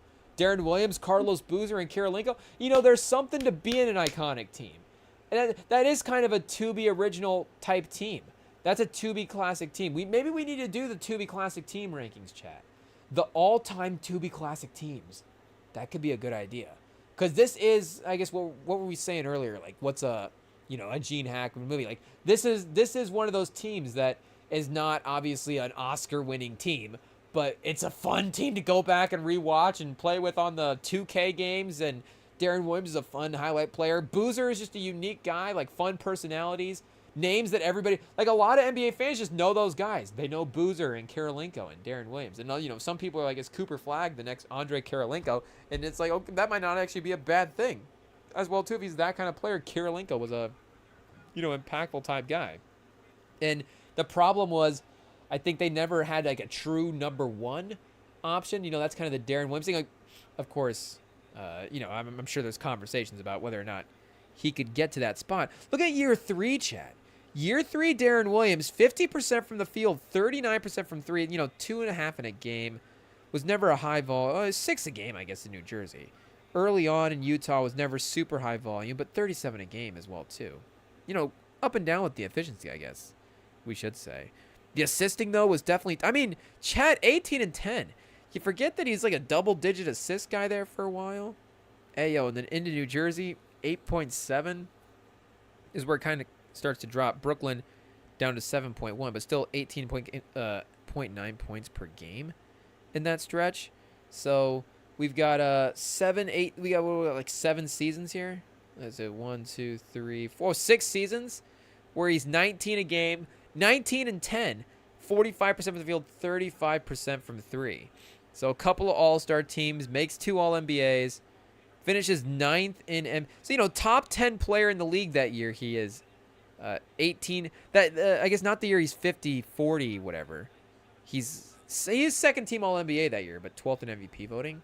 So kind of hovers around a top 10 player in the league for 4 or 5 years. I mean, chat, how that's not a win. I mean, how is that not a win for a draft pick? I know that you want all of these guys to have these, but to be honest, that's how most of the cycles of this stuff works. Like there is obviously the guys that are going to be the legendary guys for 10 plus years, 15, 20, 20 years, however you want, whatever the timeline is now for these guys. But then there's going to be there's just guys at every level. There's the 15 years, well, maybe there's not always the 15-year star, but there's the 12-year star, the 8-year star, the 4-year star. And there's the guys that, of course, just have the flash in the pan years as well, too. And it's like, oh, remember that guy was just second team All-NBA this year, or third team All-NBA, or whatever. But it happens with the role guys as well, too, where a guy will be, it's like, oh, KCP is now winning a couple of titles, and Alex Caruso is going to win his couple of titles, and who's going to be the role guy that is the 3-and-D impact guy that bounces around and impacts title teams. It does different stuff. Like, if you can get a guy that, if Dylan Harper has a run where he's a top 10 guy in the league, if Dylan Harper has Darren Williams' career, I mean, think about that. Like, again, if you're thinking about, obviously, with what Wembanyama, hopefully he's, no disrespect to Carlos Boozer. We have some it just is what it is. We have some expectations. This is Carlos Boozer, not Carlos Boozer expectations. But, if Wemby is actually a guy that can be a number one option, or kind of if Dylan Harper can be a scorer, Steph Castle, there's a conglomerate effort that can work with these teams. Like Darren Williams in that spot is kind of a great guy. And I think Darren Williams is a little bit better of a playmaker than Dylan Harper is as well, too. But I'm saying that level of guy where it's like, if Dylan Harper has a 5-year run where he's a top player in the league, a top 10 player in the league, that's a win. He doesn't need to be a 15-year all-star Hall of Fame guy. That's not good. Shea and the Thunder right now, we're like, are the Thunder set up for success for the next 10 years? The next 15 years, they're going to dominate the league. It's like, we know the league runs in 3 to 4 year cycles. It may be, at this point, it may honestly run in like it's obviously it could just change over every year at this point. But it feels like we're running from 2 to 3 year windows, honestly. Like, you really have one shot at your team and everybody's signing 3-year contracts at the max. So that's kind of the windows. Like Hardenstein's on a 2-year window. Again, not that OKC's window is going to close, but the team is just going to change over every 2 to 3 years. So are they going to be able to, every time they change the team, maintain a winning team? But think about a guy like, is Shea going to be, top? He was second in MVP voting last year. He was first this year. Like, is he going to be a top 2, 3 MVP candidate for the next 8 years? Like, of course, now he goes down as maybe like the 3rd or 4th best guard of all time. I don't know, behind Steph and Magic. 2 guard, maybe. He's a little higher up on that list. But, now he gets into really hallowed ground territory, which I'm not saying he can't get to. But, that's just, that kind of dominance is obviously rare. Is Jalen Williams going to be second team All-NBA for the next 8 years? Or is he going to be second team All-NBA like 2 or 3 more times? And maybe one of those times is going to be on, he gets traded back to Seattle or something like that. Like, I'm not, again, either one is obviously possible. I'm just saying that the idea that the league runs in these 4 to 5 year cycles, and if you can grab a guy at the right time in the 4 to 5 year cycle and get him on your team, that's a perfect win. Or if you draft him and you have him on the team when that 4 to 5 year cycle hits, then that's perfect as well too. It's not everything in these 10-year windows. Again, it's just Utah never quite, I think, had that. Or, and it's sort of a little Carmelo-y where that can happen with these teams. And maybe we're a little more aware of that in 2025 again, and maybe we're just trying to always trying to make moves and, okay, can we get the number one guy? And then, there is not that's always the perfect way to think. There's pitfalls of that as well too, where now we're having guys that aren't number one guys getting too much for something. And, it kind of always ends up in the same sort of factor where some guys are not and some guys are, some guys are going to be cast in a role that's over their head. But a guy like Darren Williams, who, of course, leading this team, Carlos Boozer, Karolinko, Korver, Paul Millsap, a young guy off the bench. This is just this version of the 2008 team as well, too. So you got a second and a third team All-NBA guy. Like, you've got, that's kind of a little, speaking of Spurs, De'Aaron Fox, like, that's a little bit Sacramento-y, where De'Aaron Fox, Sabonis could be top 15 guys in the league in a given season, but Sacramento might lose in the first round of the playoffs. Again, those guys are kind of hovering in that range and bouncing in and out. And, you know, if Jalen Williams was on a team with, if it was Jalen Williams and Jaylen Brown on a team, you know, is that the same type of team as either of those guys with Shea and Tatum and, you know, just that extra last step? So I like the Chris Paul thing even a little bit scaled back as well too. But yeah, I'm pro Darren Williams, chat. You know, obviously we're pro a lot of people. We're pro teams that never really threaten the Spurs as well too. Shout out to the Utah Jazz. Ayo, chat. A nice win versus the Rockets in 2007, 2008. So that's the Yao Ming, Tracy McGrady Rockets, chat. I mean, it's unfortunate that they have to be a team that takes out, you know, we can't, how do we love every team and then get the result that we want? It's just difficult sometimes. But, you know, I think T-Mac is the older veteran, maybe his turn in 07, and then Darren Williams has his turn a little bit later. But unfortunately, you know, not all the stuff worked out. And then gets traded to, you know, again, a Brooklyn team where, you know, it's just the Garnett and Ray Allen and all those guys that different in their career. And, you know, you would even throw Darren Williams into the mix and say Darren Williams at the end of his career. But, you know, by the time he ends up, of course, in Cleveland and bouncing around, then it's a different thing. But I feel like he even had a couple of moments in Cleveland where it was like, I mean, was he playing in the playoffs in like the finals for Cleveland? He might have been, chat, at the end there, to be honest. Mehmet Okur is 17 a game for him. I mean, chat, the fact that Mehmet Okur, again, and Carlos Boozer were like his second scores, is that perfect? I mean, why are we not trading, chat? What's going on? Utah. Back in 2009, like, you know, this team is now trading 4 first-round picks for some star player. You know, speaking of Garnett, chat, I don't know what the, you know, Garnett going from Minnesota to Utah would have been a real, like, you know, small market tour for him. But, yeah, maybe this team is a little more active with trying to bring in star players. Maybe Paul Millsap, they can say, okay, Paul Millsap and some firsts. What could we turn that into? Paul Millsap and a contract and some firsts with some analytics. What are we turning this into? But, I mean, 47% from the field as a team. I mean, you got Darren Williams at 40. You got 47% from Darren Williams, 48% from Mehmet Okur, 49% from Carlos Boozer, 50% from Ronnie Brewer, 53% from Paul Millsap. Then Kirilenko at 43, Kyle Korver at 43, but he's taking mostly threes as well too. So you have your top 3 guys all shooting over 47% this year. I mean, this is a good team. So they lose to the Lakers in 08-09. I mean, the Lakers team goes on to win the finals as well. So this Lakers team takes out this Lakers team, which, you know, again, it's Kobe. There's 65 wins. Powell, like, it becomes an iconic team. It becomes iconic for Kobe and the Black Mamba legacy part of his career as well too, where it's him as the number 1 guy, not him and Shaq paired up on the team. But he took out Darren Williams in the Jazz. He took out Melo in the Nuggets. And then, I don't know, T-Mac was probably not quite on the Rockets on this team, unfortunately. Yeah, 35 games. He didn't take out T-Mac, unfortunately. But he took out his Rockets team, which is sad enough. Took out Yao Ming. All of the fun players from 2009 in the Western Conference, Kobe Bryant won over in the playoffs. So, shout out. I don't know if this goes down as one of the more difficult playoff runs, but, you know, one of the more what-if runs of guys. Because, you know, Darren Williams against this, if they advance against this Rockets team, you know, do they get past this? And then, yeah, is this like a 1-8 matchup? You know, if you take down the 1 seed in the 1-8 matchup, you know, can you get past anybody? But it does seem like maybe obviously a little bit of a better 8 seed or a 2-7 or whatever that they would have gotten. But then 08-09 or 9-10, Boozer's still on the team. Darren Williams is that 9th in MVP, 2nd team All-NBA. So 9th in MVP, I mean, is he better than Chris Paul this year? Chris Paul is not registering an MVP vote. We got Joe Johnson with the Chris Paul, or not Chris Paul with an MVP vote. What's going on there, chat? So all NBA teams, Chris Paul is 14 votes. 14 votes. He's 18-10, if I'm getting these numbers right. 18-10, 49% from the field, 40% from 3. Oh, 45 games played for Chris Paul. Oh, okay, 45 games played.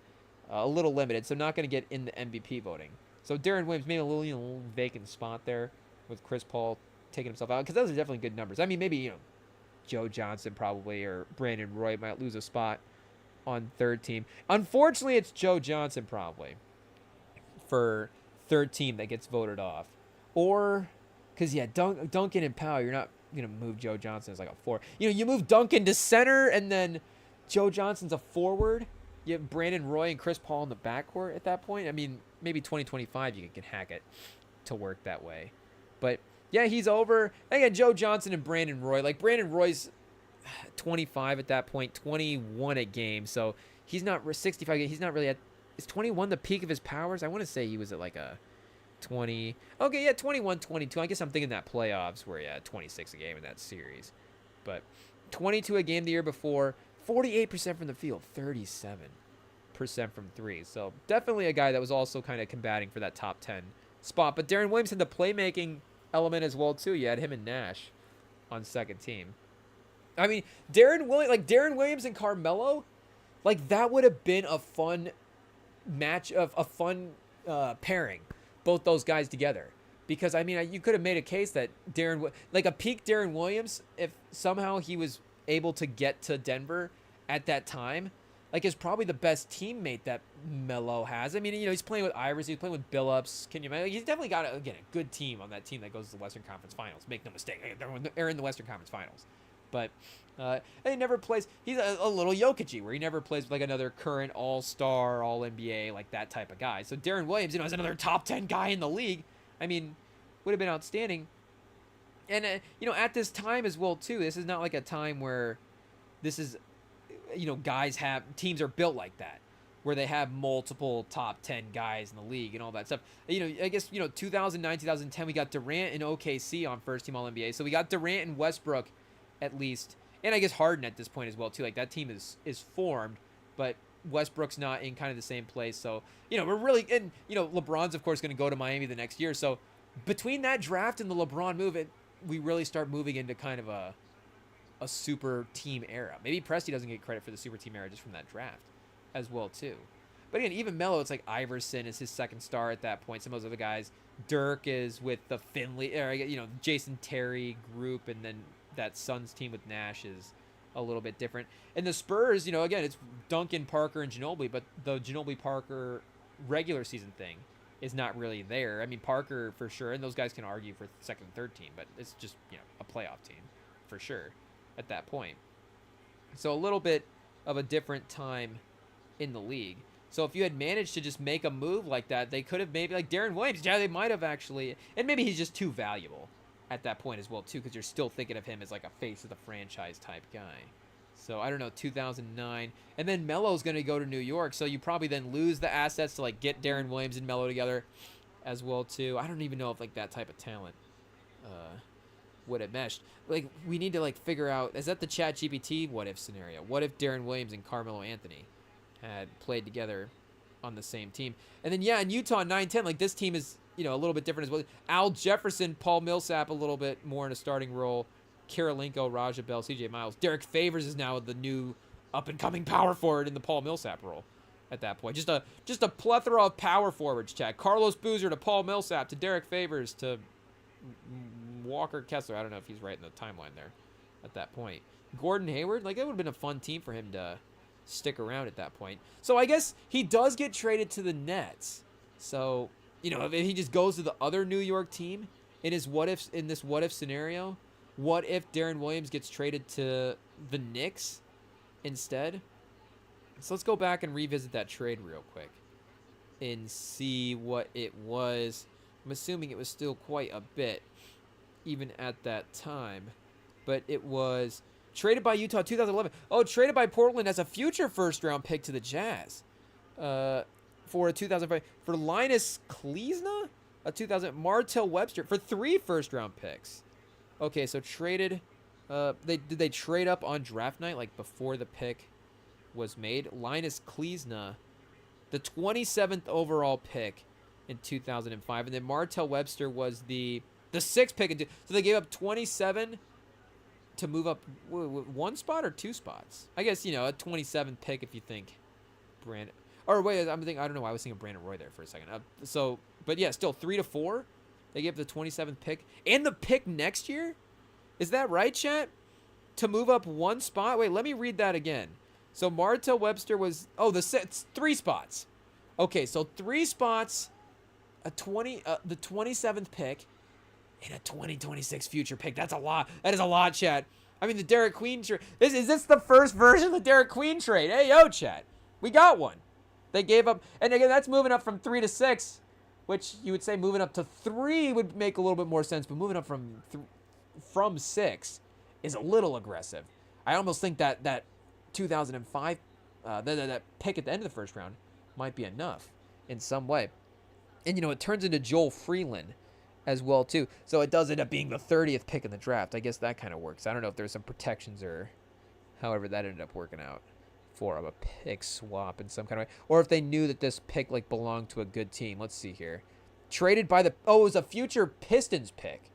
So that early Pistons team, of course, that Pistons team would have been still that, Billups, Wallace team at that point, and then, I guess still kind of hanging around in the playoff mix as well too there. So if you know that Pistons team is going to be good, it makes sense that future pick is not going to be too bad. So okay, Chad, we look back at it, it's not crazy, all the pieces there. And again, if you know that pick is probably going to be at the end of the first round, you're going to need a little bit extra, being like, hey, you're not giving us a lottery pick to move up here and grab a franchise guy in Derek Williams. And again, it's not like Portland ultimately was way better giving up Darren Williams at the end of this. So, Portland, just another brilliant draft move by Portland. They could have just stayed put and just taken a guy that was, again, a second-team All-NBA guy for multiple seasons there.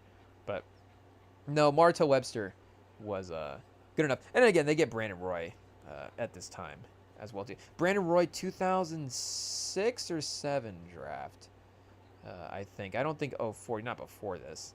But was he the year after? Yeah, the year after, 2006. So, because they traded away Darren Williams in the pick, they're right back up at the top of the draft and are able to get Brandon Roy. But they would have been a nice pairing for sure. I don't know if Darren Williams is turning that team around to where they're not getting Brandon Roy just in year 1. Maybe he is, though. But then traded by Utah to the Nets for... Oh, they brought in Derek Favors in the trade.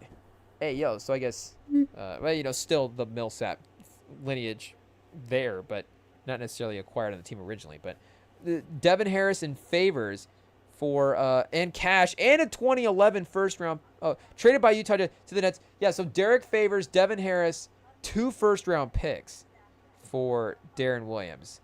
Definitely a lot, but still, again, you're getting a second team All-NBA-ish guy. I feel like if that trade was made today, I don't know if 2 first round picks was actually probably, due to inflation, probably a little bit more back then. But now, that type of, again, Desmond Bane, who hasn't even made an All-NBA team, just gave up 4 first round picks for him. So it can't be like, we can't look back at this and say this was tragic. Even if I guess we'd have to go back and look at the injury history and maybe some stuff like that as well too. But then again, he's still a 20-8, 20-7 type guy for a couple of years there, and it's just like, late. He's in his mid-20s when you trade for him. So I don't know if you're like, okay, the table's already turning here. But yeah, the 12 games in New Jersey when he first gets there, 15 a game is not great. So I get it. But still, we can't, I don't know if we can criticize him too much for that type of move. But then Carmelo Anthony was traded for how many first-round picks? New York could have just been bled dry, chat. First-round picks in the mid-2000s. I don't know, stipend rule kicks in early, or some kind of draft rules that we don't know about. But the 3-team trade: Rolando Balkman, Chauncey Billups, Anthony Carter, Sheldon Williams, and a 2016 first to the Knicks. Traded with those. Jakob Poeltl Jakob Poeltl, part of the Melo trade. Who realized that? Denver traded a 2020 second draft pick, Rashawn Holmes, to the Timberwolves. And then the Timberwolves traded Kostas Koufos to Denver. The Timberwolves traded Corey Brewer to the Knicks. The Knicks traded Wilson Chandler, Raymond Felton, Danilo Gallinari, Timofey Mozgov, cash, a 2012 second, 2013 second, 2014 first, 2016 first, Jamal Murray, to the Denver Nuggets. So they gave up a 2016 and a 2014 first in 2011. So could they have given up a, I guess, stipend rule? They couldn't have given up the 2015. So they might not have had it quite enough to give up for Darren Williams at this time as well, too. Probably couldn't have made it both happen. But I would have liked Darren Williams and Carmelo Anthony together a lot better than, of course, Darren Williams and that older Brooklyn core at that time. But I still think that he is probably the second pick in this draft, and we just try to build a little bit better of a team around him in the late 2000s there, for sure. And then Granger number 3, Danny Granger number 3, Bogut, run it back, Bogut, peak of the powers, what happens? Where's he at for scoring here? How many points did Bogut put up? Hey, yo. Where's that guy? Luther Head definitely going in the lottery just because. It is what it is. We're just caving and taking a guy named Luther Head at some point. Wait, am I crazy? This is not. Yeah, Bogut draft. Where is Bogut? Okay, I'm just missing his. Oh, here he is, 14th. Okay, so still put up almost 7,000 points in his career. 6,000 points, 6,000 rebounds.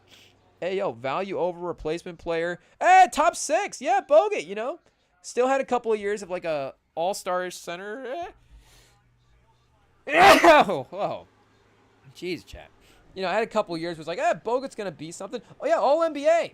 So didn't make an All-Star, but made an All-NBA. Third-team All-NBA in 2009, 2010. And never made an All-Defensive team either, but was multiple Defensive Player of the Year votes. I guess made one All-Defensive team. Second-team All-Defense in 14-15. Obviously important for that title team. The playmaking around him was important, but I still think Danny Granger, like if Danny Granger was on that Warriors team, I mean, Bogut was definitely a special position for him, but Granger helps him out as well, too.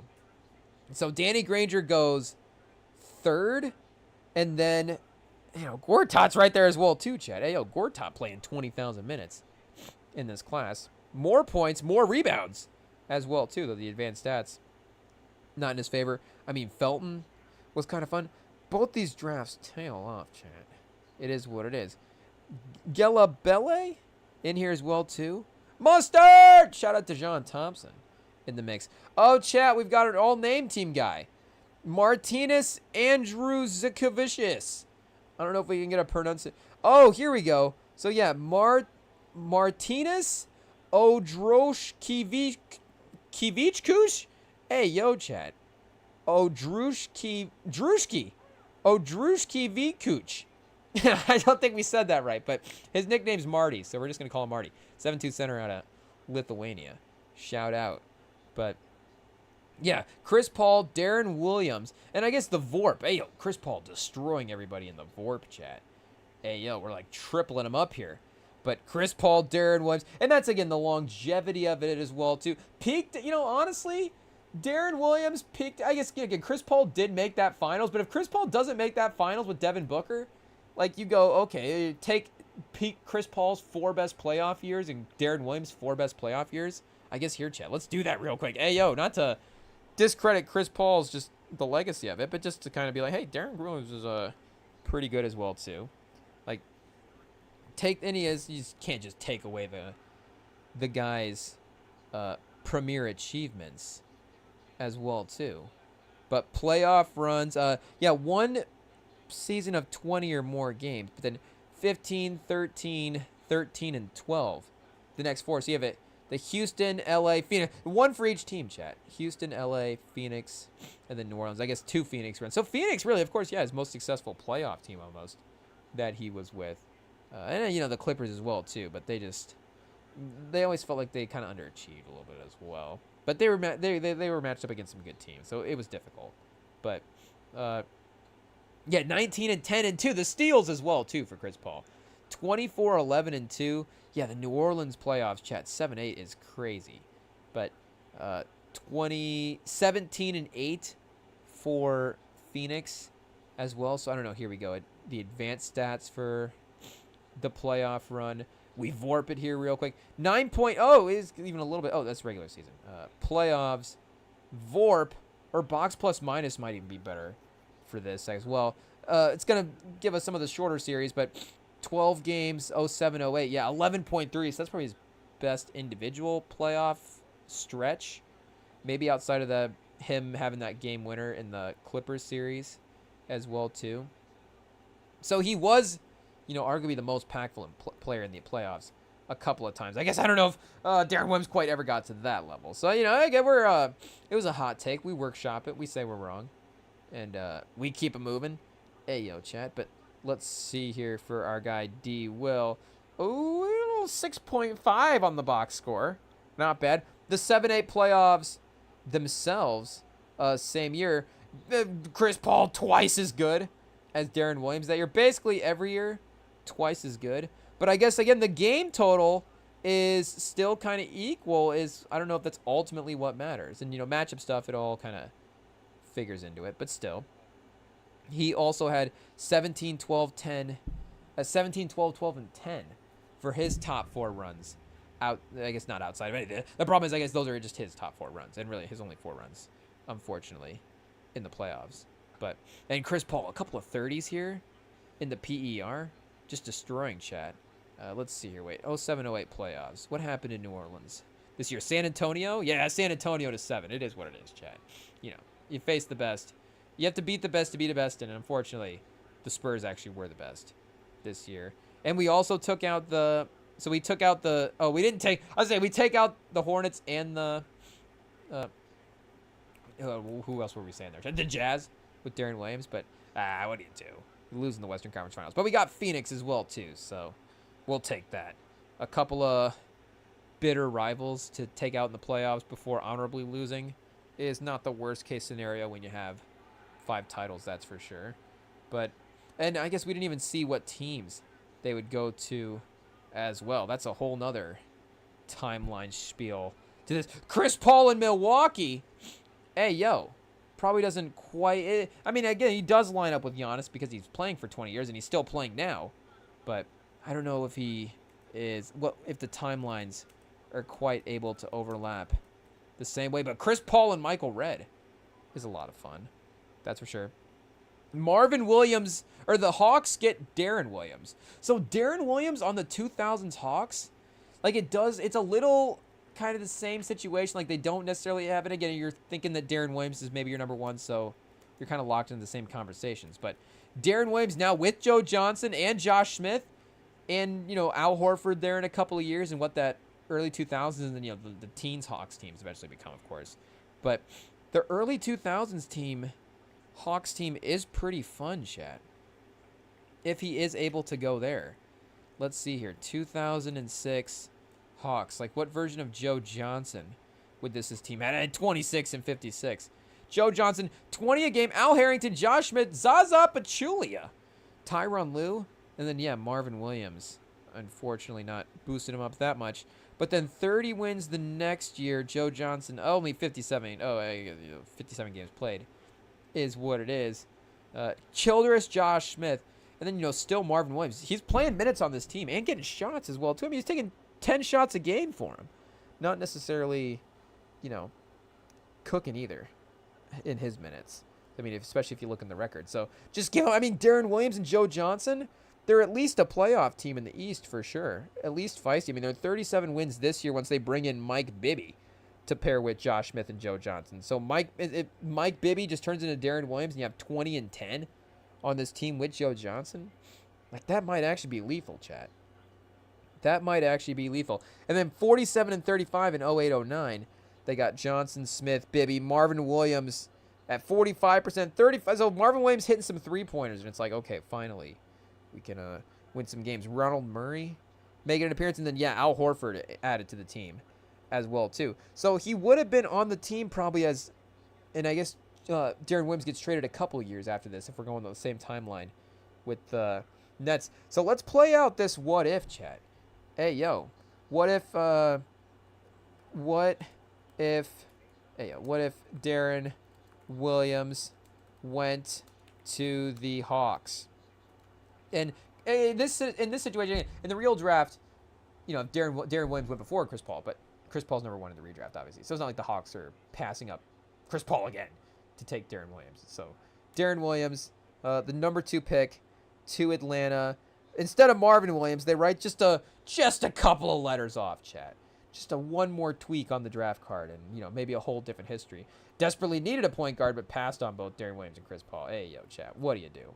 What do you do? Darren Williams' career likely to start from day one with Joe Johnson, Josh Smith, and Al Harrington. Darren's had a stronger rookie year in terms of postseason impact. Leads the Hawks rebuild faster. With Darren as a floor general, Joe Johnson's scoring efficiency improves, and the Hawks have a more structured offense. Yeah, this would have actually been just a great pick for him. Team impact, 50-plus wins. Oh, earlier than in real life by 2007, 2008. So I guess the next season after, so they go 05, 06, 06, 07, then 07, 08. So in couple seasons, they're 50-plus wins. They would challenge the Celtics in 2008 or 2010 with a core of Darren Williams, Joe Johnson, Josh Smith, and then Al Horford. Still draft him in 2007, I guess. So that's ChatGPT just sneaky being like, Darren Williams helps him but impacts him just in time to not quite cost him Al Horford in this timeline. But that's what we want to see anyways either. So possibly make the conference finals in 09 or 010. Marvin Williams falls to Utah at number 6. Becomes a role-playing forward in Jerry Sloan's system instead of Darren. Jazz don't contend in 7 or 8 or 10 without their Chris Paul to the Hornets at 4 stays intact. No, we're thinking Chris Paul goes number 1 in this redraft, but apparently not ChatGPT at this point. So Darren Williams, Joe Johnson becomes one of the top backcourts in the East, and I guess Chris Paul would be in the East as well too.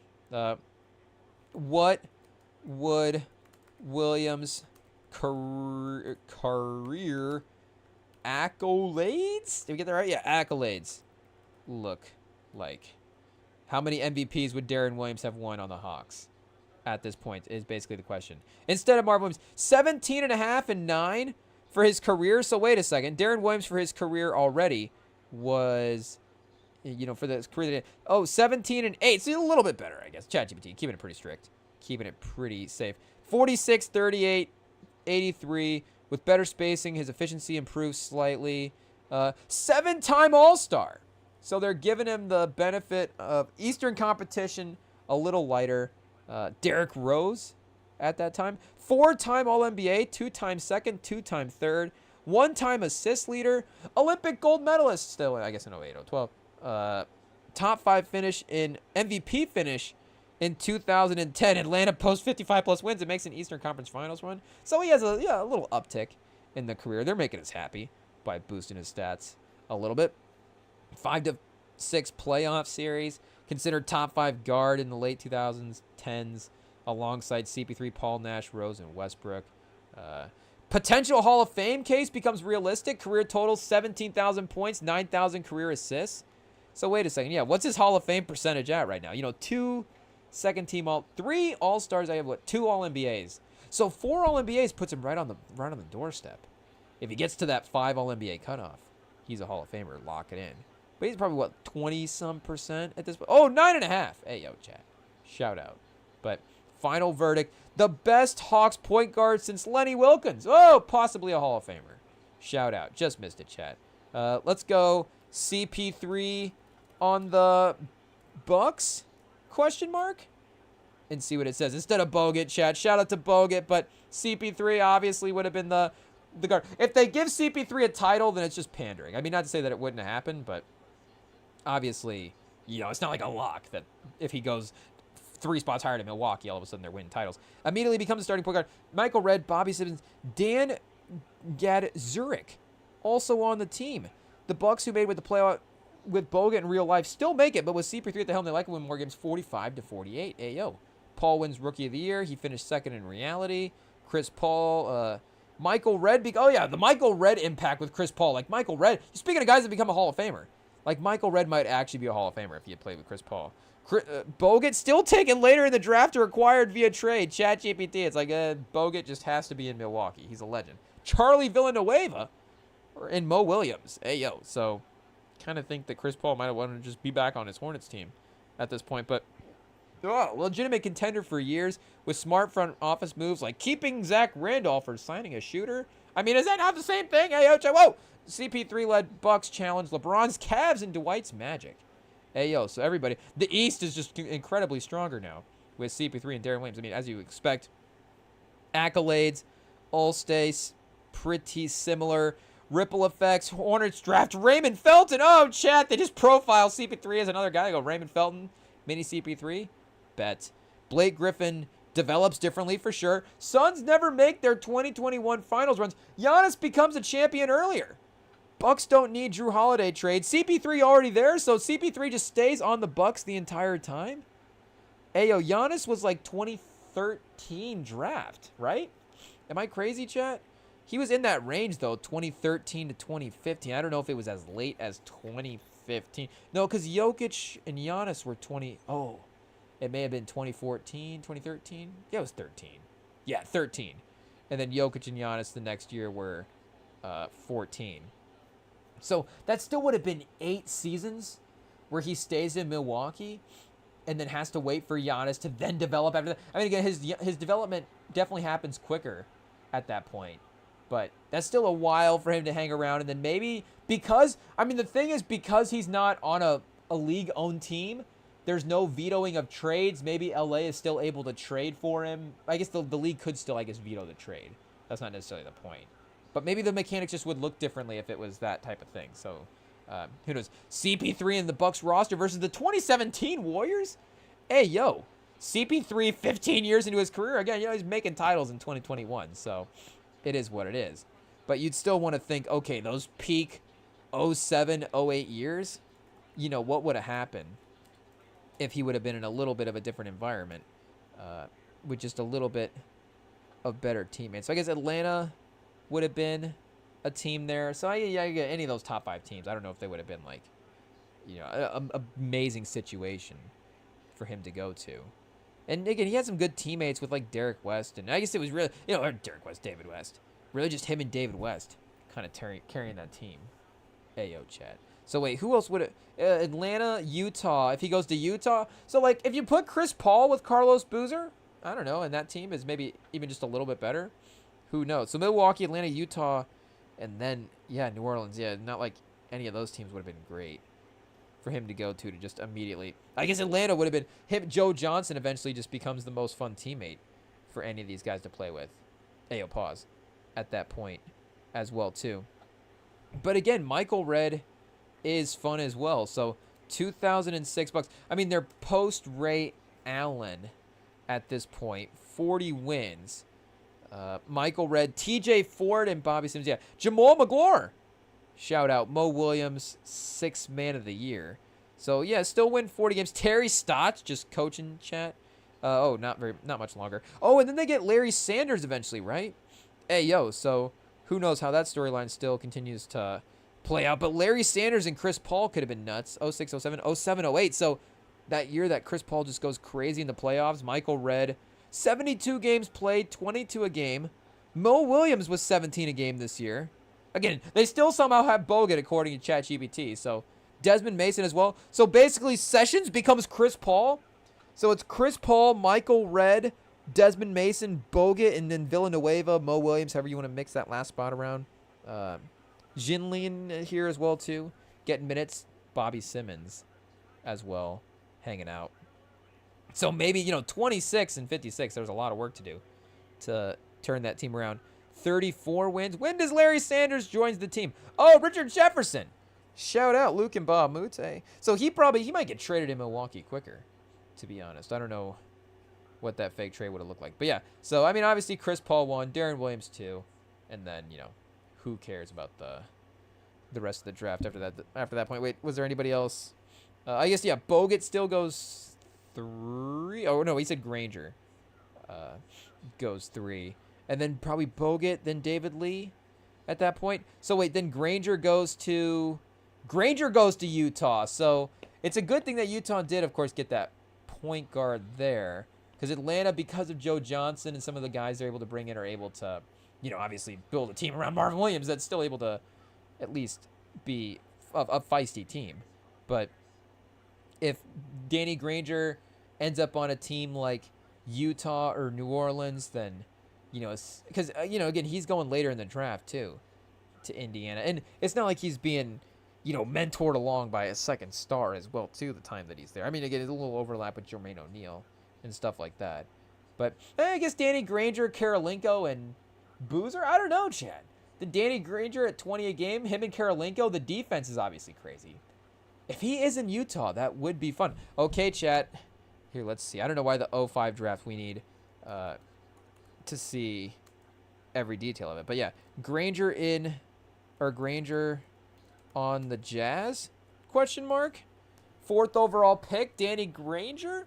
Or was he the... Oh, we already messed that up.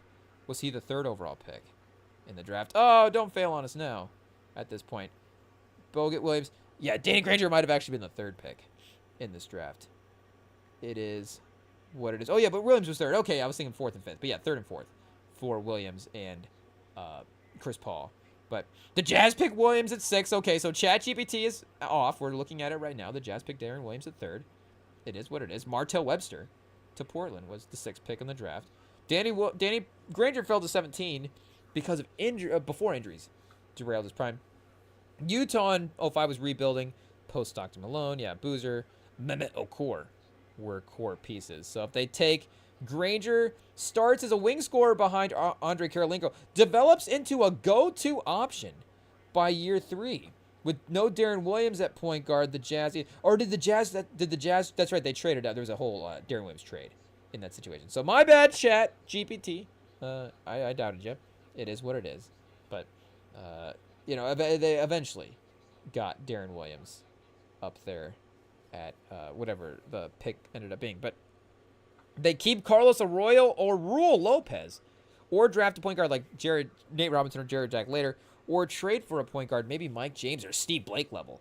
Without floor general like Darren, the Jazz struggle to reach 50-plus wins. Yeah, I kind of agree.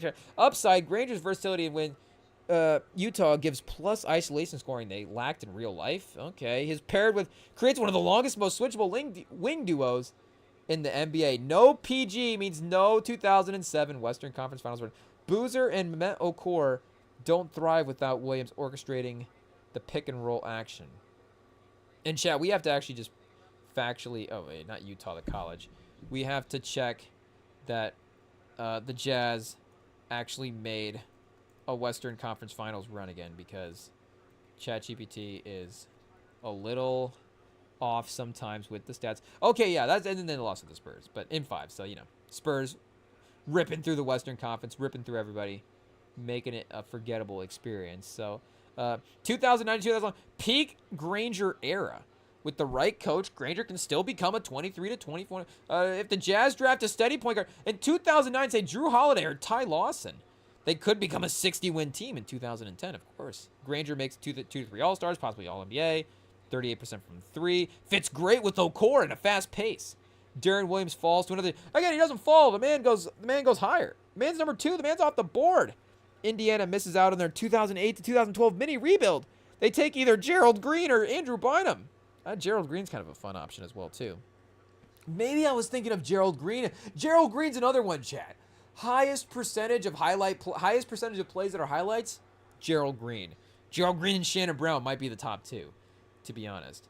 But and maybe they get another final shot in 08, Utah. Oh, Utah, with Granger on the team. So, yeah, still kind of similar numbers. No rings, but second-round team with Danny Granger. So, final verdict, prime Rudy Gay with better defense, smarter system usage. Ayo, chat. Ayo. So, let's just see, redo top 10 and see what it says here as well. So, the Bucks take Chris Paul, Williams to the Hawks, Granger to the Jazz, Bynum to the Andrew Bynum. Ayo, not Bogut, Bynum to the Hornets. So even, I guess, Bogut and Bynum both kind of like flash in the pan type guys with a couple of years in there. But still, Bynum at 4 is kind of crazy. David Lee at 5. I kind of think David Lee might have to be 5. Or Monte Ellis. Yeah, Monte Ellis might be 5 as well, too. Marvin Williams, Channing Frye. Yeah, Monte Ellis. Screw it. We're fans of Monte Ellis on this pod. So Monte Ellis is 5. Then David Lee. So flip Ellis and Bynum. Because then, the Marvin Williams, Channing Frye, Jarrett Jack group. I guess Lou Williams probably got to go over Jarrett Jack and Channing Frye as well, too. As much as those guys are, like, solid pros for sure. Oh, Channing Frye, another one. 8th pick, 8th player in the draft. 8th pick in the redraft, 8th pick in the real draft. So, Andrew Bynum, and who was the other guy, chat? That was the same spot. Ayo, as well, too, in the draft. Oh, geez. A lot of random what ifs here. It was Stoudemire. So Damon Stoudemire at 7, and we've got our guy Channing Frye at 8. So the most consistent draft pick team in NBA history so far is Channing Frye and Damon Stoudemire. We got a front court and a back court player to start building around.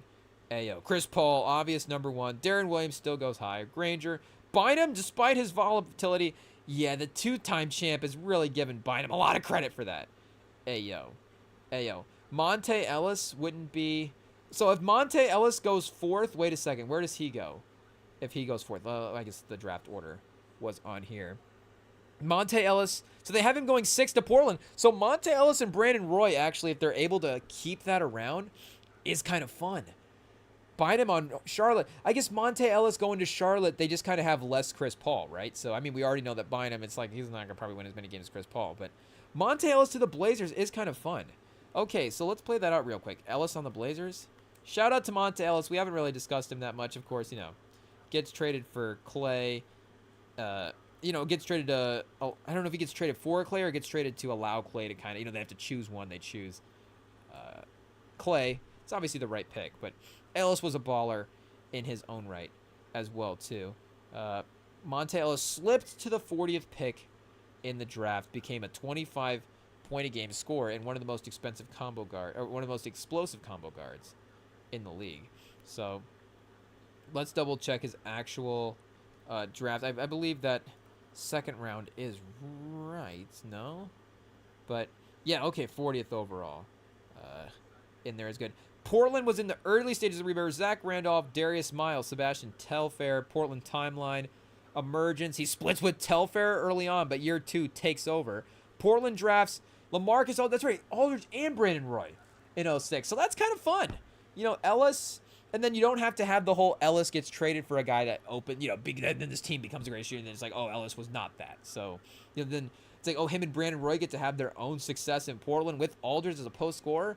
Brings speed and shot creation and the edge that Roy didn't have. They balance each other beautifully. Hey, yo, chat. Hey, yo. So, Roy leads guards, duty games, label. Peaser, the peak Blazer window. If Roy stays healthy, big if, the trio 50 wins, 07-08. Similar to what Monte Ellis did next to Steph, he sacrificed some shots for team Steph, but still averages 20+. Becomes one of the best young cores, maybe even rivaling Durant, Westbrook, and Harden. Whoa! Seems a little bit rich, but I mean, again, it's pretty good. Peak points per game, 23.5. If Roy stays healthy, Western Conference Finals is realistic.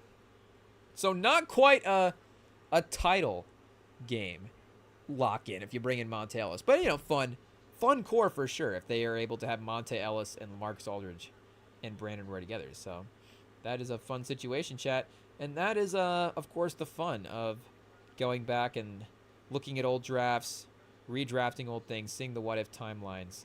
And, oh, chat, I didn't realize we ran out of space for recording this. Oh, well, I'm sorry to the pod people that it just got cut off at some point at the end there. So it is what it is.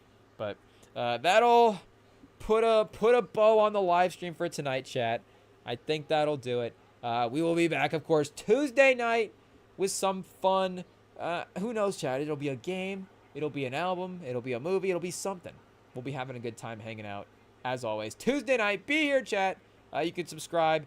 The podcast, of course, they go up on the podcast. These live streams do afterwards as well. This one, I guess, if you're watching the YouTube, it'll explain why it won't. But if not, then it is what it is. But, yeah, we'll be here, like I said, Tuesday. And you can message us at ReminTonm on Instagram. The DMs are open over there as well, too.